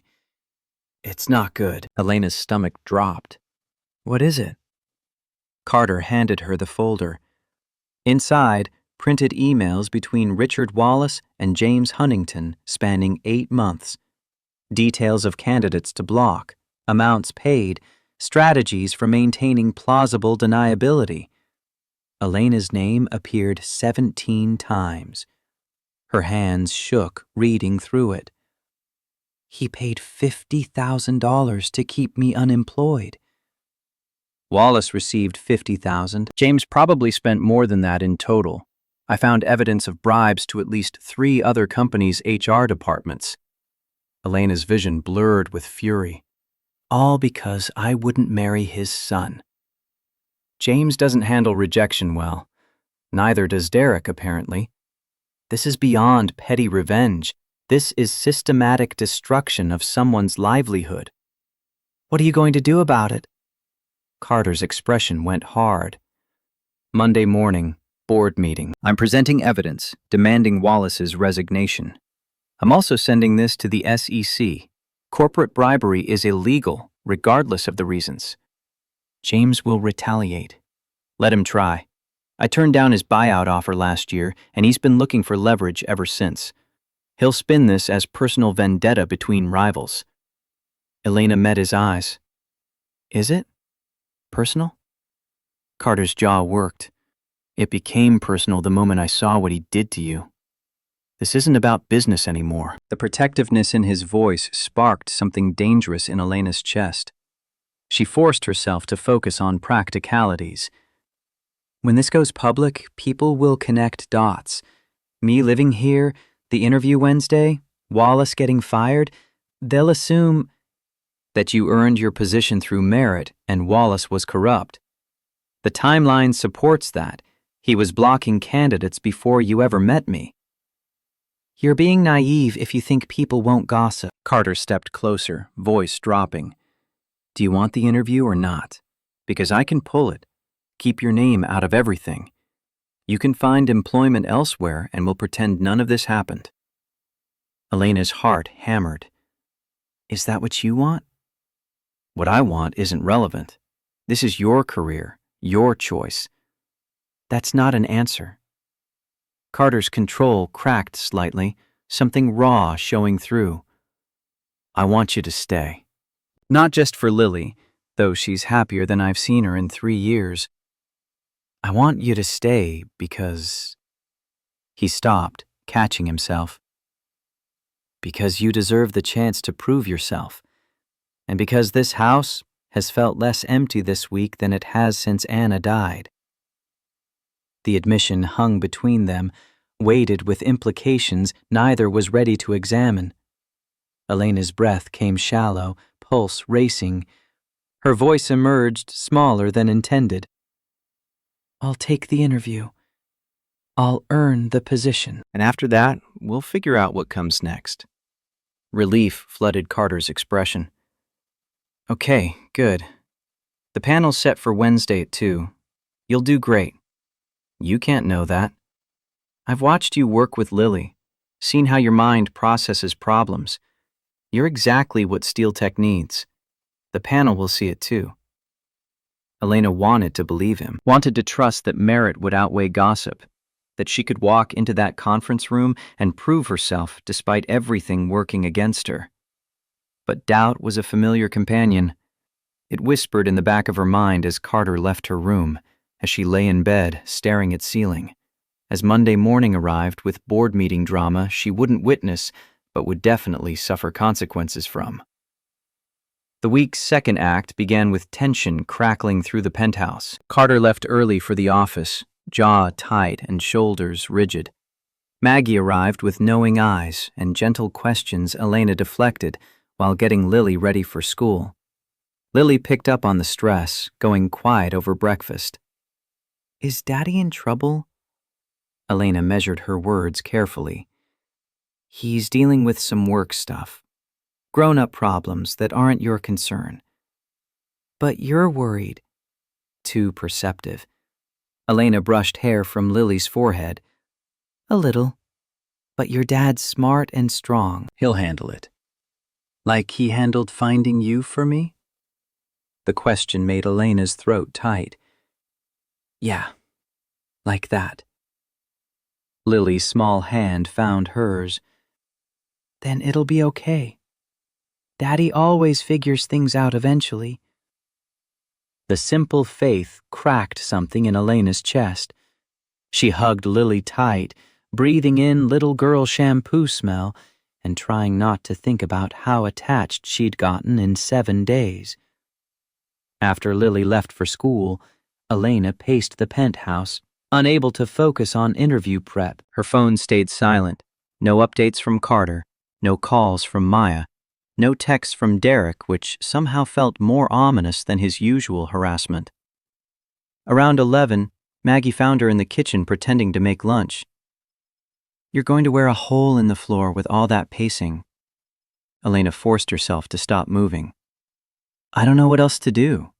Just sitting here waiting is what we all do when the men in our lives are fighting battles we can't help with." Maggie settled at the counter, wisdom etched in every line of her face. "I've known Carter since he was 20 years old. Watched him build that company from nothing. He doesn't do things halfway." Meaning? Meaning when he decides to protect someone, he goes all in. Wallace doesn't stand a chance. Elena's hands curled around her coffee mug. What if Carter's wrong? What if this destroys his company instead of helping? Then he'll rebuild. He's done it before. Maggie paused, studying Elena carefully. "Can I ask you something personal?" "I guess." "What are you running from? And don't say you're not running. I've seen that look too many times to miss it now." Elena's first instinct was denial. Second was deflection.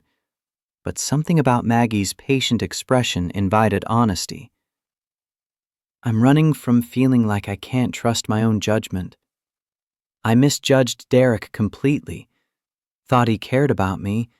Turned out he wanted a trophy. Now I'm here with another powerful man who says he's helping, but I can't separate genuine kindness from manipulation anymore."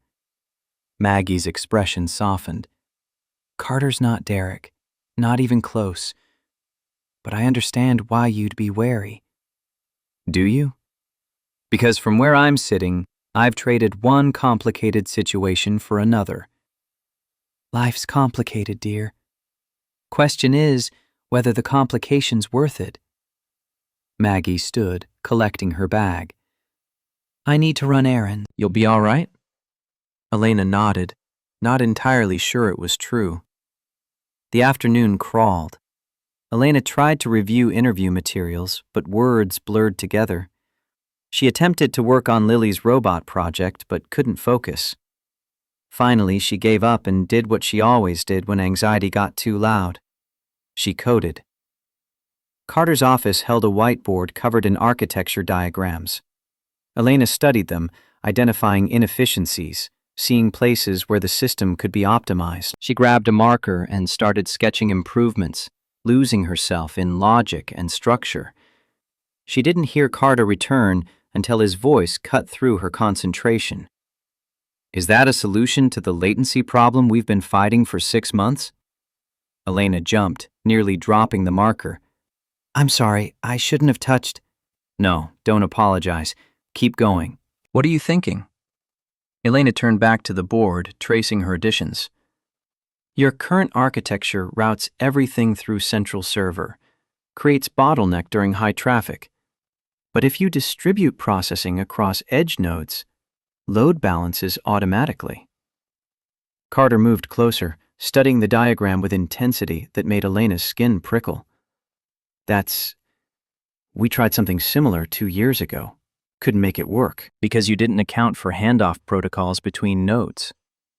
Look," she sketched rapidly, explaining the solution as it crystallized in her mind. Carter grabbed a second marker, adding to her work, building on the concept. They fell into rhythm, Elena proposing, Carter questioning, both of them refining until the solution took shape on whiteboard that suddenly felt too small for their combined vision. 20 minutes later, they stepped back, surveying what they'd created. Carter's expression held wonder. This could work. This could actually solve a problem that's been costing us millions in server capacity. Elena's pulse hammered. "I might be wrong. Would need testing." "You're not wrong. Your logic's sound." He turned to her, something shifting in his face. "Elena, do you know what you just did?" "Fixed a whiteboard diagram?" You casually solved an engineering problem my entire team has been stuck on since last quarter." His voice dropped. "You're wasted as a nanny." The words should have pleased her. Instead, they landed like criticism. "I like working with Lily." "I know, and she needs you. But you also need to be challenged intellectually. The interview Wednesday, you're going to walk in there and blow them away. Then the choice becomes whether you want to be Steel Tech's accessibility lead or Lily's mentor. Ideally both, but we'll figure out logistics." Elena's throat went tight. "You're assuming I'll get the job." "I'm assuming they're not idiots." Before Elena could respond, Carter's phone rang. He checked the screen, expression darkening. "It's my lawyer. I need to take this." He stepped into the hallway, voice muffled through the door. Elena stayed in the office, staring at the whiteboard where their combined work proved something she'd been afraid to admit. She and Carter worked together seamlessly, their minds complementing in ways that felt both thrilling and dangerous. Carter returned minutes later, face ashen. "Board meeting didn't go as planned." Elena's stomach dropped. "What happened?" "Wallace resigned before I could fire him. Claims health reasons, effective immediately." James Huntington released a statement, saying he's stepping down from all Steel Tech investment positions to avoid appearance of impropriety. That sounds like good news. It would be, if it was real. But they're positioning this as voluntary departure, preventing any investigation into actual wrongdoing. The SEC won't pursue if there's no formal complaint, and both parties claim everything was above board. Elena processed implications. So they escape consequences. Publicly, yes. Privately, every board member knows what Wallace did. He's toxic in the industry now.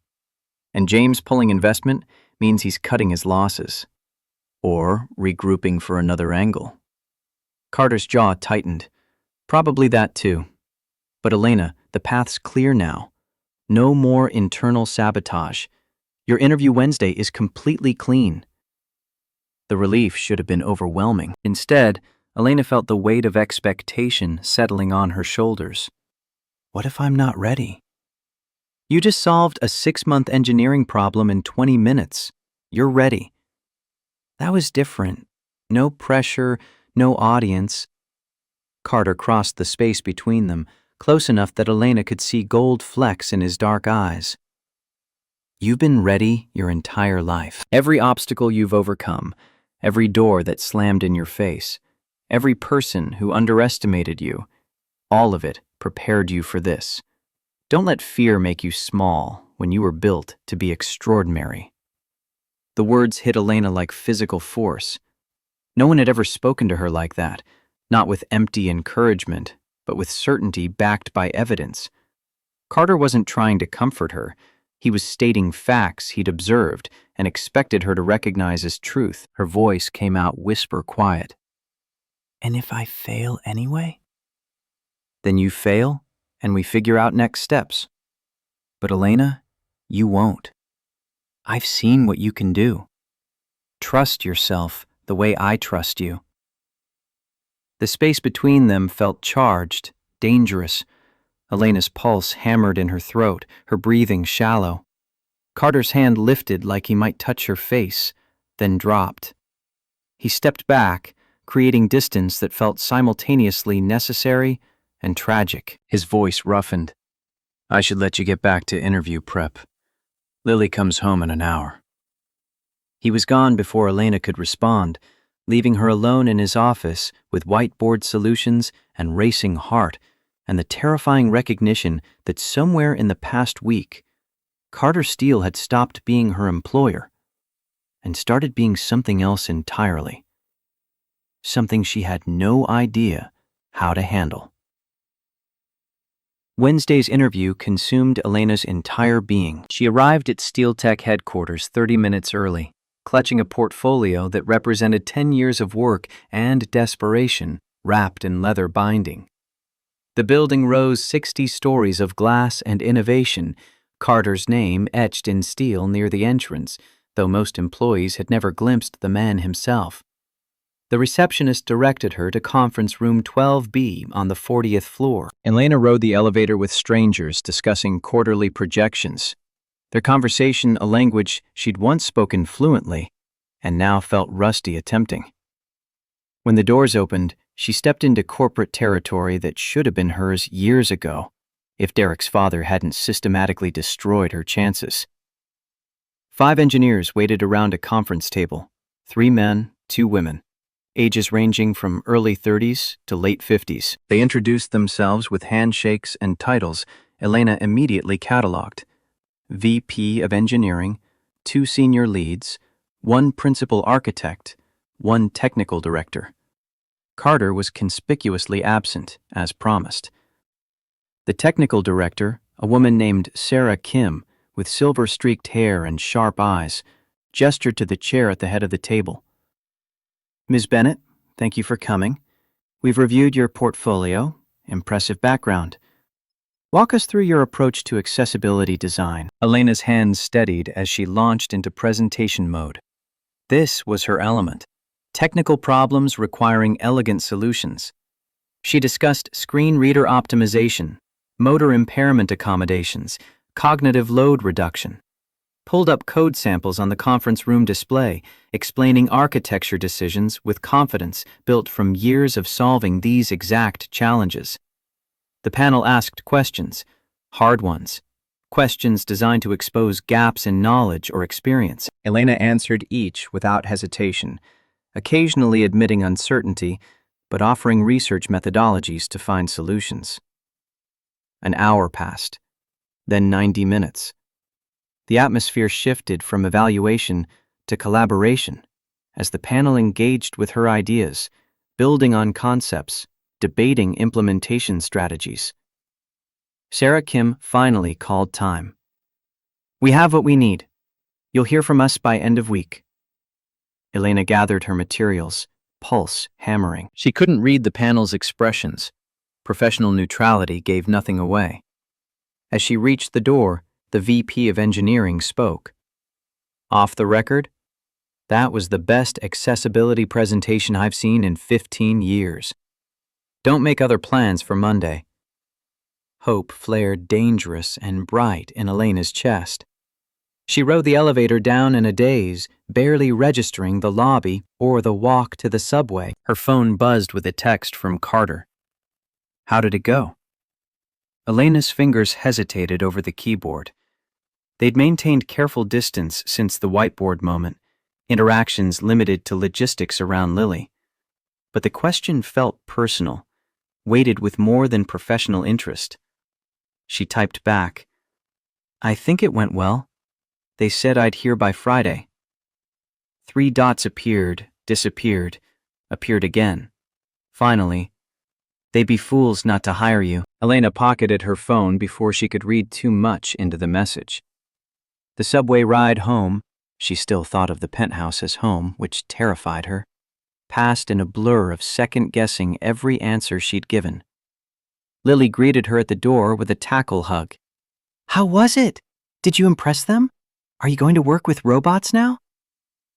Elena caught the 8-year-old before they both toppled. Accessibility tech, not robots. And I don't know yet. They need time to decide. Lily's face fell. But you were perfect, right? You're always perfect at engineer stuff. The faith in that statement cracked Elena's composure. Nobody's perfect, sweetheart. I did my best. Carter emerged from his office, expression carefully neutral. Lily, homework time. Let Elena breathe. The child groaned, but obeyed, gathering her backpack with dramatic sighs.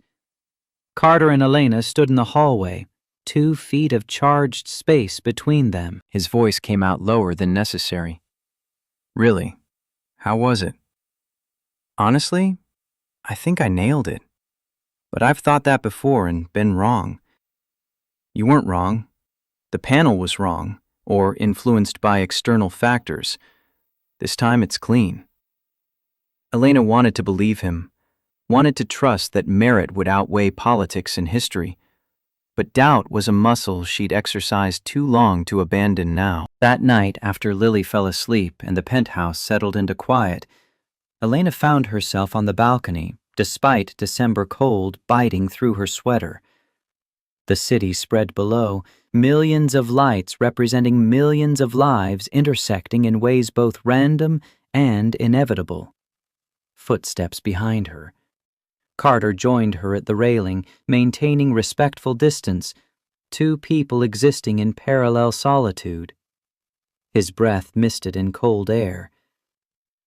Can't sleep? Too much in my head. Interview replay, worst-case scenarios, the usual anxiety spiral. Want company or solitude? Elena considered. The smart choice was solitude, put space between herself and whatever this thing building between them was. The honest choice? Company, if you're offering. Carter settled against the railing, close enough that shoulders almost touched. They stood in silence, watching the city breathe, both of them avoiding the elephant taking up residence in every interaction. Finally, Elena spoke. The 2 weeks are up tomorrow. I know. I should probably make a decision about what happens next. Carter's jaw worked. You should. Except I don't know what I want. Or I do, but I'm terrified of admitting it. He turned to face her, city lights casting his features in shadow and gold. What are you afraid of? Elena's throat constricted. Wanting things I can't have. Getting attached to people who'll leave. Trusting my judgment when it's been so catastrophically wrong before. You're talking about Derek. I'm talking about every choice I've made in the past 5 years that's led me here. Broke, blacklisted, living in someone else's house because I have nowhere else to go. Carter's hand found hers on the railing, warm against December metal. You're here because I asked, because Lily needed you. Because you had courage to say yes when most people would have run. That's not failure, Elena. That's survival. The touch sent electricity up Elena's arm. She should pull away, should maintain the professional boundaries they'd been carefully constructing. Instead, she held on, anchoring herself to this moment of honesty. Her voice emerged, barely audible. What do you want? From this arrangement, from me being here. Carter's thumb traced patterns on her knuckles, unconscious or deliberate, she couldn't tell. I want Lily to keep laughing the way she does when you're around. I want to come home to a house that feels alive instead of like a museum. I want... He stopped, catching himself. What? His eyes met hers, raw and unguarded. I want to stop feeling guilty every time I'm happy. Anna's been gone 3 years, and I still apologize to her memory whenever something good happens. But with you here, the guilt's getting quieter. I can breathe without it crushing me. Elena's heart stuttered. This was dangerous territory, the kind that led to complications neither of them needed. But she couldn't pull her hand away, couldn't break the connection. She heard herself confessing, I want to stay, not because I need the job or the housing, though I do. I want to stay because Lily makes me remember what it's like to believe in potential. And you, she faltered. What about me? You make me think second chances might actually exist. The space between them contracted to nothing. Carter's free hand rose to cup her face, thumb brushing her cheekbone with devastating gentleness. Elena's breath caught, pulse hammering so loud she was certain he could hear it. His voice dropped to gravel. I'm going to kiss you now, unless you tell me not to. Elena couldn't speak, couldn't move, could only nod microscopic permission. Carter closed the distance, lips meeting hers with careful intensity that made her knees weak. The kiss started tentative, testing, then deepened as Elena's hands found his chest and Carter's arm wrapped around her waist, pulling her flush against him. When they finally broke apart, both breathing hard, reality crashed back with punishing force. Elena stepped away, wrapping arms around herself. "We can't do this." "Why not?" "Because you're potentially my employer. Because Lily's watching us.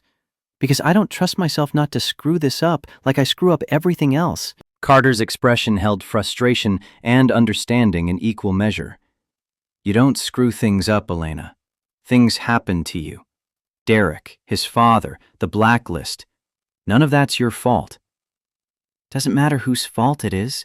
The result's the same. I'm standing on your balcony kissing my boss while his daughter sleeps inside, and I still don't have a job offer. This is textbook bad decision-making." "Then we'll fix it. You get the job Friday. If I get the job." "When you get it," Carter's voice hardened with certainty, "we establish clear boundaries. I'll recuse myself from anything involving your division. You'll report to Sarah Kim, not me. We keep professional and personal completely separate." Elena laughed, bitter. "You think gossip cares about organizational charts? The second anyone finds out I'm living here, my credibility's destroyed." "So we don't tell anyone." "Lily knows, Maggie knows, your doorman knows." "Secrets don't stay secret in your world, Carter." He stepped closer, not touching but close enough that heat radiated between them. "Then what do you want me to do? Fire you so we can date without ethical complications? Because I'll do it. I'll tear up the nanny contract tonight if that's what it takes." Elena's chest ached. "And then what? I go back to unemployment and eviction while you and Lily move on? That's not fair to anyone." "Life isn't fair. You've learned that better than most. Question is what we do about it." The truth sat heavy in Elena's throat, too big to swallow and too honest to speak.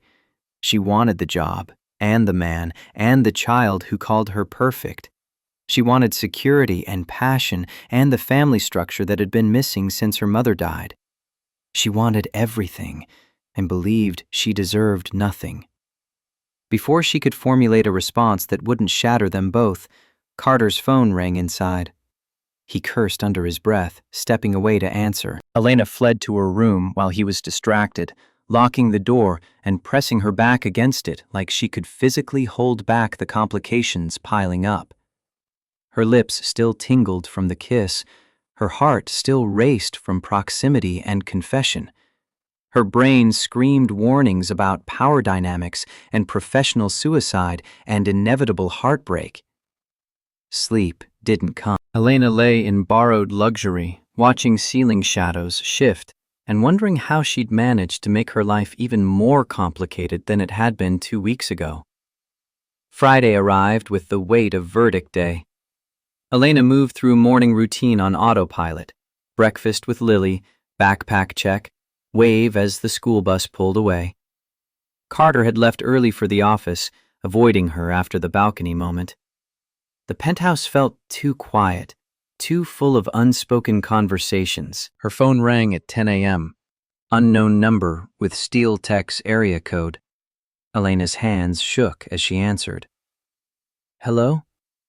Sarah Kim's voice came through warm and professional. "Ms. Bennett, this is Sarah Kim from Steel Tech. Do you have a moment?" "Yes, of course." "The panel was unanimous.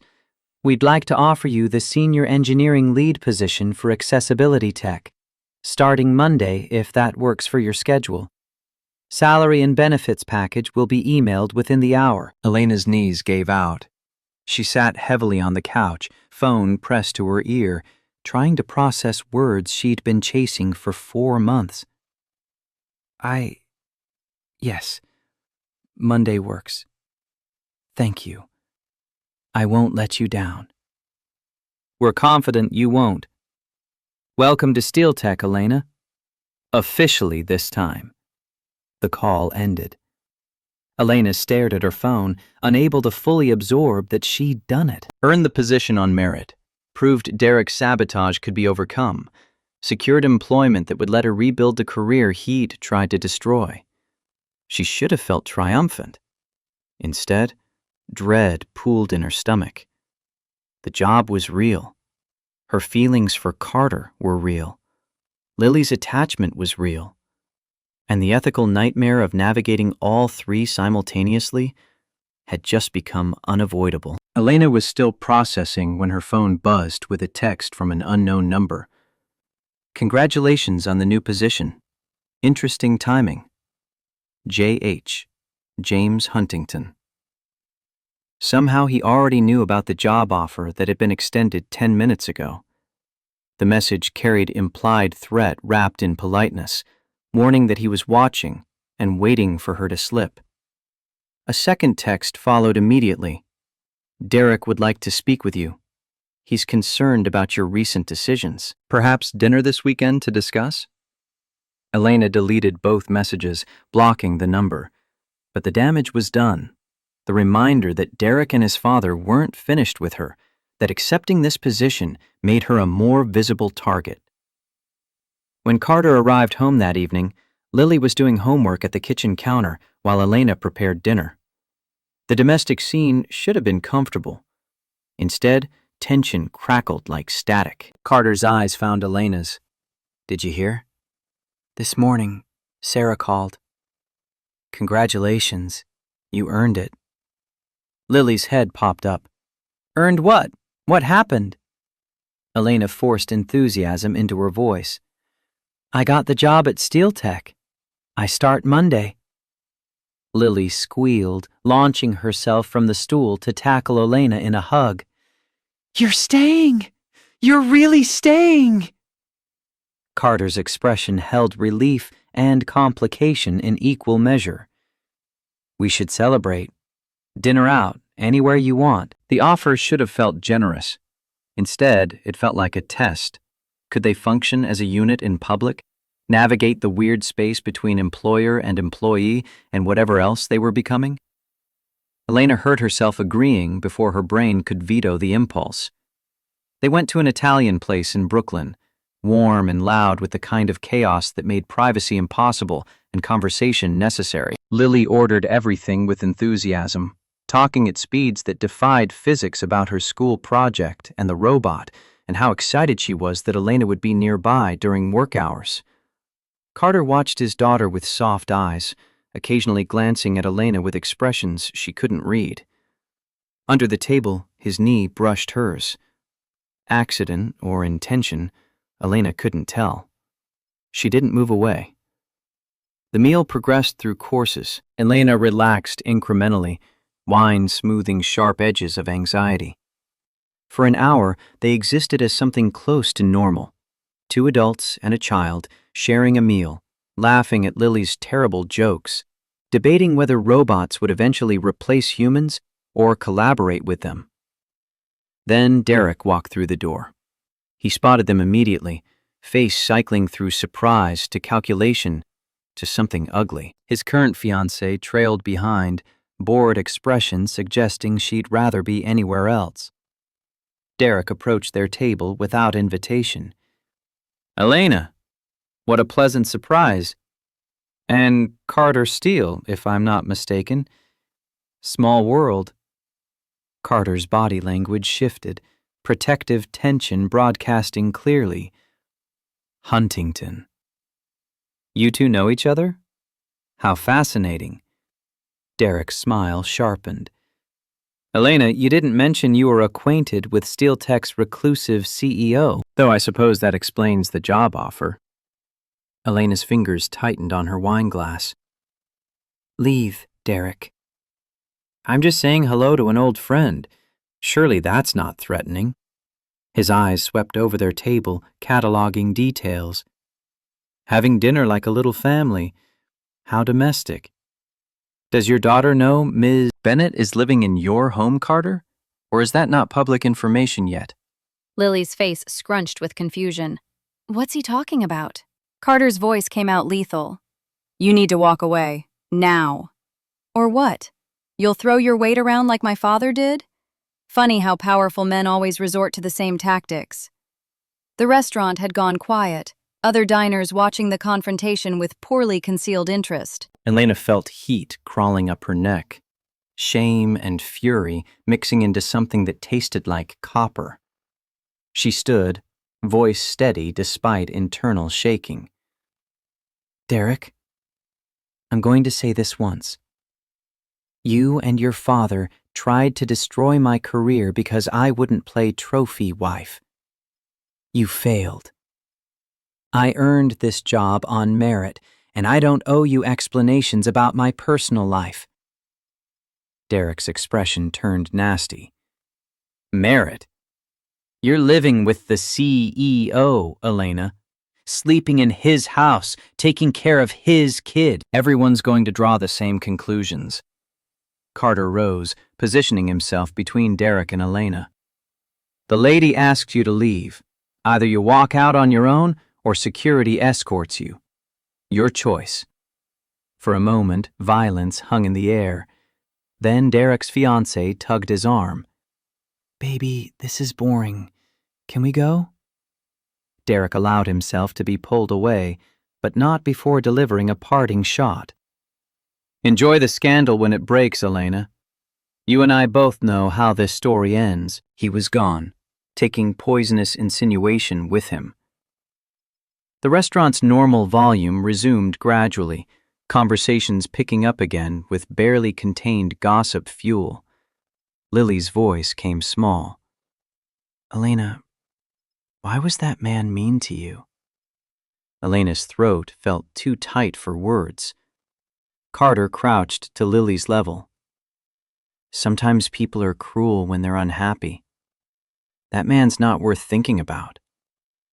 But damage was done. The illusion of normalcy shattered, replaced by harsh reality. Their situation was unsustainable.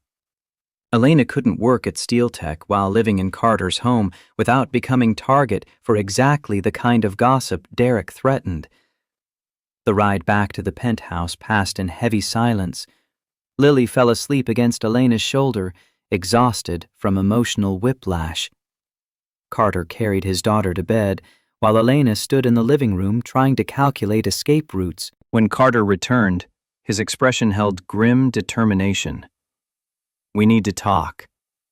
Elena wrapped arms around herself. I know what you're going to say. I need to move out before Monday.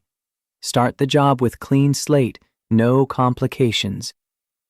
That's not what I was going to say. Then what? Carter's hands flexed at his sides. I was going to say, screw Derek Huntington and everyone else who wants to make our lives difficult. You're good at your job. I care about you. Lily loves you. Those facts don't change regardless of gossip. Elena's heart hammered. You're being naive. This isn't just gossip. This is my professional reputation. Everything I've worked for. And what about what I've worked for? 3 years of being alone because I was too scared to move forward? Then you showed up and reminded me life exists beyond grief and obligation. I'm not giving that up because Derek's a vindictive asshole. This isn't about Derek. This is about power dynamics and ethics and fear. You're terrified, Elena. Not of losing the job, but of having something good and believing you deserve it. The observation landed like a slap. Elena's defenses rose immediately. Don't psychoanalyze me. Then be honest. Is this about professional concerns or personal ones? The question demanded truth Elena didn't want to give, but standing in this too large penthouse with this man who'd somehow become essential in 14 days, she couldn't find space for more lies. Her voice cracked. Both. I'm afraid of losing the job I just earned, and I'm terrified of caring about you and Lily because everyone I care about eventually leaves or dies, and I can't survive losing another family. Carter crossed the space between them, hands finding her shoulders. I'm not leaving. Lily's not leaving. We're right here choosing you. Question is whether you're brave enough to choose us back. Elena's eyes stung. What if I ruin everything? What if you don't? What if this works and you get the career and the family and all the things you've convinced yourself you can't have? The possibility felt too fragile to touch. Elena had spent so long building walls, preparing for worst-case scenarios, protecting herself from disappointment. The idea of dismantling those defenses and hoping for the best seemed impossibly reckless. But Carter's hands were steady on her shoulders, and his eyes held certainty she wanted desperately to borrow. She heard herself whispering, I don't know how to do this. How to be professional at work and personal here. How to separate the two without lying. We figure it out together. Set boundaries, maintain transparency, prove through actions that you earned your position regardless of our relationship. And when people talk anyway, we let them. Can't control other people's opinions. We can control our behavior and integrity. Elena wanted to believe him, wanted to trust that good things could happen to people like her, who'd survived too much and expected too little. Before she could respond, Carter's phone erupted with calls. 3 in rapid succession, all from board members. His expression darkened as he checked messages. He looked up, face ashen. Emergency board meeting tomorrow morning. They're calling a vote. On what? On me. James Huntington convinced enough board members that my personal conduct is compromising company leadership. They want me to step down as CEO. Elena's stomach dropped. Because of me. Because James is vindictive and saw an opportunity. This isn't your fault, Elena, but it felt like her fault. Felt like everywhere Elena went, she brought disaster to people foolish enough to help her. She stepped back, decision crystallizing. I'm leaving. Tonight. I'll find somewhere else to stay. Start the job Monday with clean slate. Maybe that's enough to make this stop. Running won't fix anything. Staying will destroy you.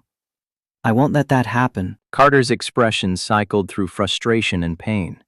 So you're just going to walk away? Leave Lily after she's already gotten attached? The low blow landed.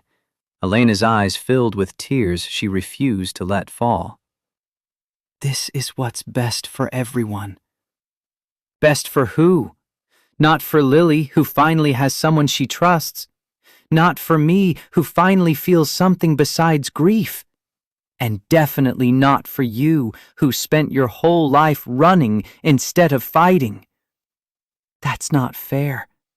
None of this is fair. But you don't get to decide what's best for my family without input. The word family hung between them, weighted with meaning neither had named until now. Elena's resolve cracked. Lily's voice cut through from the hallway.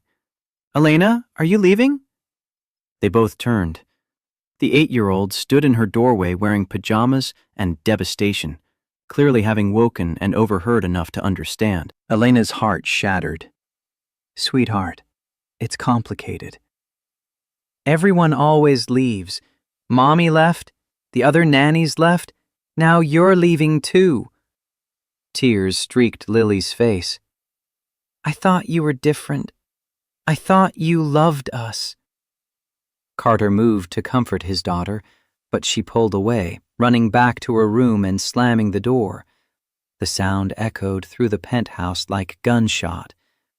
Elena stood frozen, every protective instinct screaming to go after Lily and fix this. But she'd already done the damage, proved herself exactly like everyone else who'd failed this child. Carter's voice came out hollow. You should go. Before you make this worse. The dismissal cut deeper than anything else.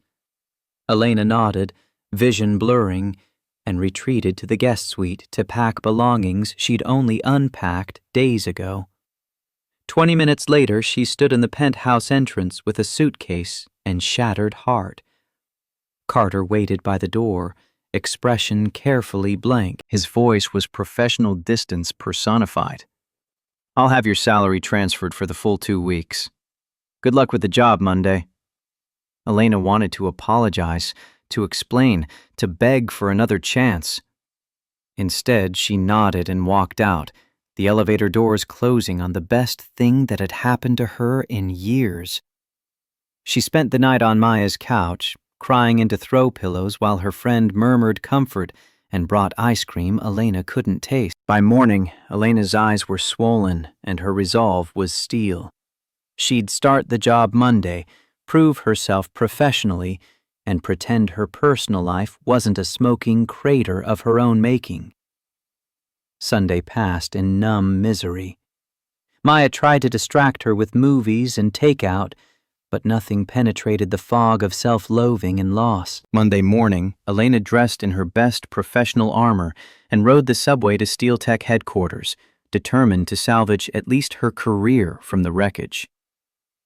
The week blurred into orientation meetings, technical onboarding, introductions to team members who seemed genuinely excited to work with her.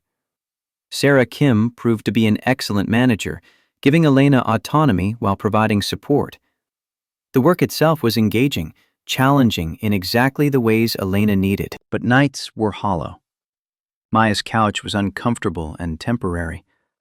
Elena apartment hunted during lunch breaks, finding nothing in her price range that didn't require selling organs. Thursday evening, her phone rang. Maggie Sullivan's name appeared on screen. Elena answered cautiously. "Hello?" Maggie's voice carried weary kindness. "Elena, dear, I'm calling to tell you that you're an idiot and Carter's an idiot, and I'm too old to watch two intelligent people destroy themselves out of stubbornness." Despite everything, Elena's mouth twitched toward a smile. "Hi, Maggie." "Don't hi Maggie me. Lily hasn't spoken in 4 days. Carter's working himself to death, avoiding feelings, and you're sleeping on friend's couch pretending you made the right choice? This is foolishness of the highest order." Elena's throat tightened. "I don't know how to fix it." "Start by admitting you love them. Both of them. Then figure out logistics instead of running from complications. It's not that simple. It never is. But love's worth fighting for, even when it's messy, especially when it's messy." The call ended before Elena could respond. She sat on Maya's couch, clutching her phone, Maggie's words echoing in her head. Did she love Carter? The question felt too big, too dangerous. She'd known him 2 weeks. People didn't fall in love that fast outside of movies and fairy tales. But her chest ached with his absence. Her hands felt empty without Lily's small fingers wrapped around them. The penthouse had felt more like home than anywhere she'd lived in 15 years. Maya emerged from the bathroom, reading Elena's expression. "You're thinking about going back." "I'm thinking about being less of a coward." "Good, because watching you mope is exhausting, and I need my couch back." Elena laughed, despite tears threatening. "Thanks for the sympathy." "You want sympathy or truth? Because truth is, you found something real and got scared. Question is whether you're brave enough to claim it." The same question Carter had asked.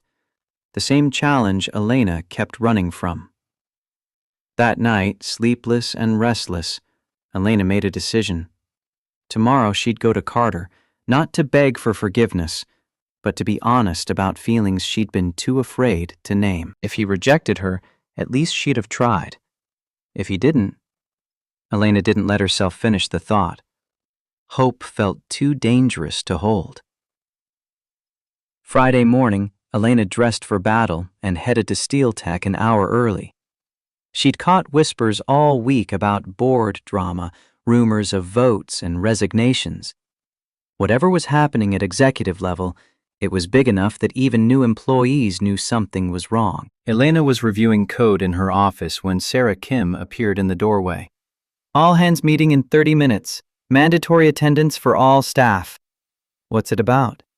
Sarah's expression was carefully neutral. Leadership announcement. CEO will be addressing the company. Elena's pulse jumped. She hadn't seen Carter since walking out Sunday night. The idea of seeing him now, in front of entire company, made her want to simultaneously run and sprint toward the conference hall. The auditorium filled with employees, hundreds of people talking in low voices about whatever bombshell was coming. Elena found a seat in the back, trying to make herself invisible. At exactly 9 a.m., Carter walked onto the stage. He looked exhausted, thinner than 2 weeks ago, dark circles under his eyes suggesting sleep was a stranger. But his voice carried steady and strong across the room. Thank you all for coming. I'll keep this brief because I know you all have actual work to do. Nervous laughter rippled through the crowd. Carter's hands gripped the podium. 2 weeks ago, the board called a vote of no confidence regarding my leadership. They cited concerns about my personal conduct and whether it compromised my ability to lead SteelTech effectively. Tension rippled through the room. Elena's breath caught. Carter continued. They were right to be concerned, not because I did anything unethical, but because I've been trying to run a billion-dollar company while barely functioning as a human being. For 3 years, I've hidden from grief, used work as excuse to avoid life, and convinced myself that being alone was safer than risking connection. The raw honesty silenced the room. Elena's eyes filled with tears she didn't bother hiding. Carter's gaze swept the audience, landing on Elena for half a heartbeat before moving on. 2 weeks ago, I met someone who reminded me that safety and living are not the same thing. That being present for my daughter matters more than quarterly earnings. That love, in all its forms, is worth fighting for, even when it's complicated. Elena's heart hammered so hard she thought her ribs might crack. Carter's voice strengthened. So I'm here to announce that effective immediately, I'm stepping back from CEO role. Linda Harrison will take over as chief executive while I transition to part-time chairman position. This isn't resignation under pressure. This is me choosing family over empire, life over corporate success. Murmurs erupted across the room. Carter waited for silence, then continued. I built SteelTech from nothing, because I was desperate and angry and too stupid to know when to quit. It's grown beyond anything I imagined. But companies don't need founders forever. They need leaders who are present, focused, and whole. I'm none of those things right now. He paused, expression softening. What I am is a father who wants to be home for dinner. A man who's ready to stop hiding from second chances. Someone who's finally brave enough to admit that success without happiness is just expensive loneliness. The words hit Elena like physical force. She stood without planning to, needing air, needing space, needing to process what just happened. Carter's eyes found hers across the crowded room. Their gazes locked and held, everything they hadn't said to each other passing in loaded silence. Then Elena was moving, pushing through rows of seated employees, ignoring curious stares. She reached the exit as Carter finished his speech, stepping into the hallway just as he descended from the stage. They met in the corridor outside the auditorium. Two people who'd been running from complications and consequences and finally ran out of places to hide. Carter spoke first. I was going to come find you after. Didn't expect you to walk out mid-speech. Elena's voice shook. You just quit being CEO. She couldn't finish. For Lily. For myself. His expression went vulnerable. For the chance that you might forgive me for being an idiot Sunday night. You weren't the idiot. I was. I ran because I was scared and hurt Lily in the process. We both made mistakes. Question is, what happens now? Elena's breath came shallow. You really stepped down? Gave up running your company? It's not giving up. It's choosing different priorities. Linda's brilliant. She'll be better CEO than I ever was, and I'll still be involved, just not consumed. His hands found hers, tentative. I meant what I said up there, about love being worth fighting for. Elena's tears spilled over. I'm terrified, Carter, of wanting this and losing it, of not being enough. You're already enough. More than enough. You just have to believe it. The hallway emptied as employees filed out of the auditorium, casting curious glances at their former CEO holding hands with the new accessibility lead. Elena knew this would be gossip by lunch, scandal by end of day. She found she didn't care. Her voice steadied. I love you. I've been fighting it for 2 weeks, but I love you. And I love Lily. And I want to be part of your family, if you'll still have me. Carter's smile transformed his entire face. We've been waiting for you to come home. He kissed her there in the hallway with entire company as witness, claiming her publicly and without apology. Elena kissed him back, pouring 2 weeks of longing and fear and hope into the connection. When they finally broke apart, applause echoed from the auditorium doorway. Half the company had lingered to watch, apparently invested in their CEO's love life. Carter laughed, keeping Elena close. Well, that's subtle. Your fault. Public declarations have consequences. Worth it. His expression turned serious. Come home, please. Lily needs to know you're staying. Elena nodded, unable to speak past emotion clogging her throat. The reunion with Lily that evening involved tears, apologies, and fierce 8-year-old hugs that squeezed air from Elena's lungs. The child made Elena promise 17 times that she wasn't leaving again, extracting oaths with the solemnity of someone who'd learned not to trust easy words. Maggie watched from the doorway, satisfaction evident. Told you they were both idiots? Carter shot her a look. Thank you for your faith in us. Someone had to believe in you since you weren't managing it yourselves. But her smile softened the words. That night, after Lily finally fell asleep and Maggie departed with knowing glances, Carter and Elena sat on the couch that had witnessed their first honest conversation. His arm wrapped around her shoulders, pulling her close. For the record, I meant what I said. About love and fighting for it. Elena's head rested against his chest, listening to steady heartbeat. I know. I'm sorry I didn't believe it sooner. We have time now to figure this out properly. Your board's going to hate having me around. The board works for me, not the other way around. And anyone who has problem with us can resign. Elena smiled, despite herself.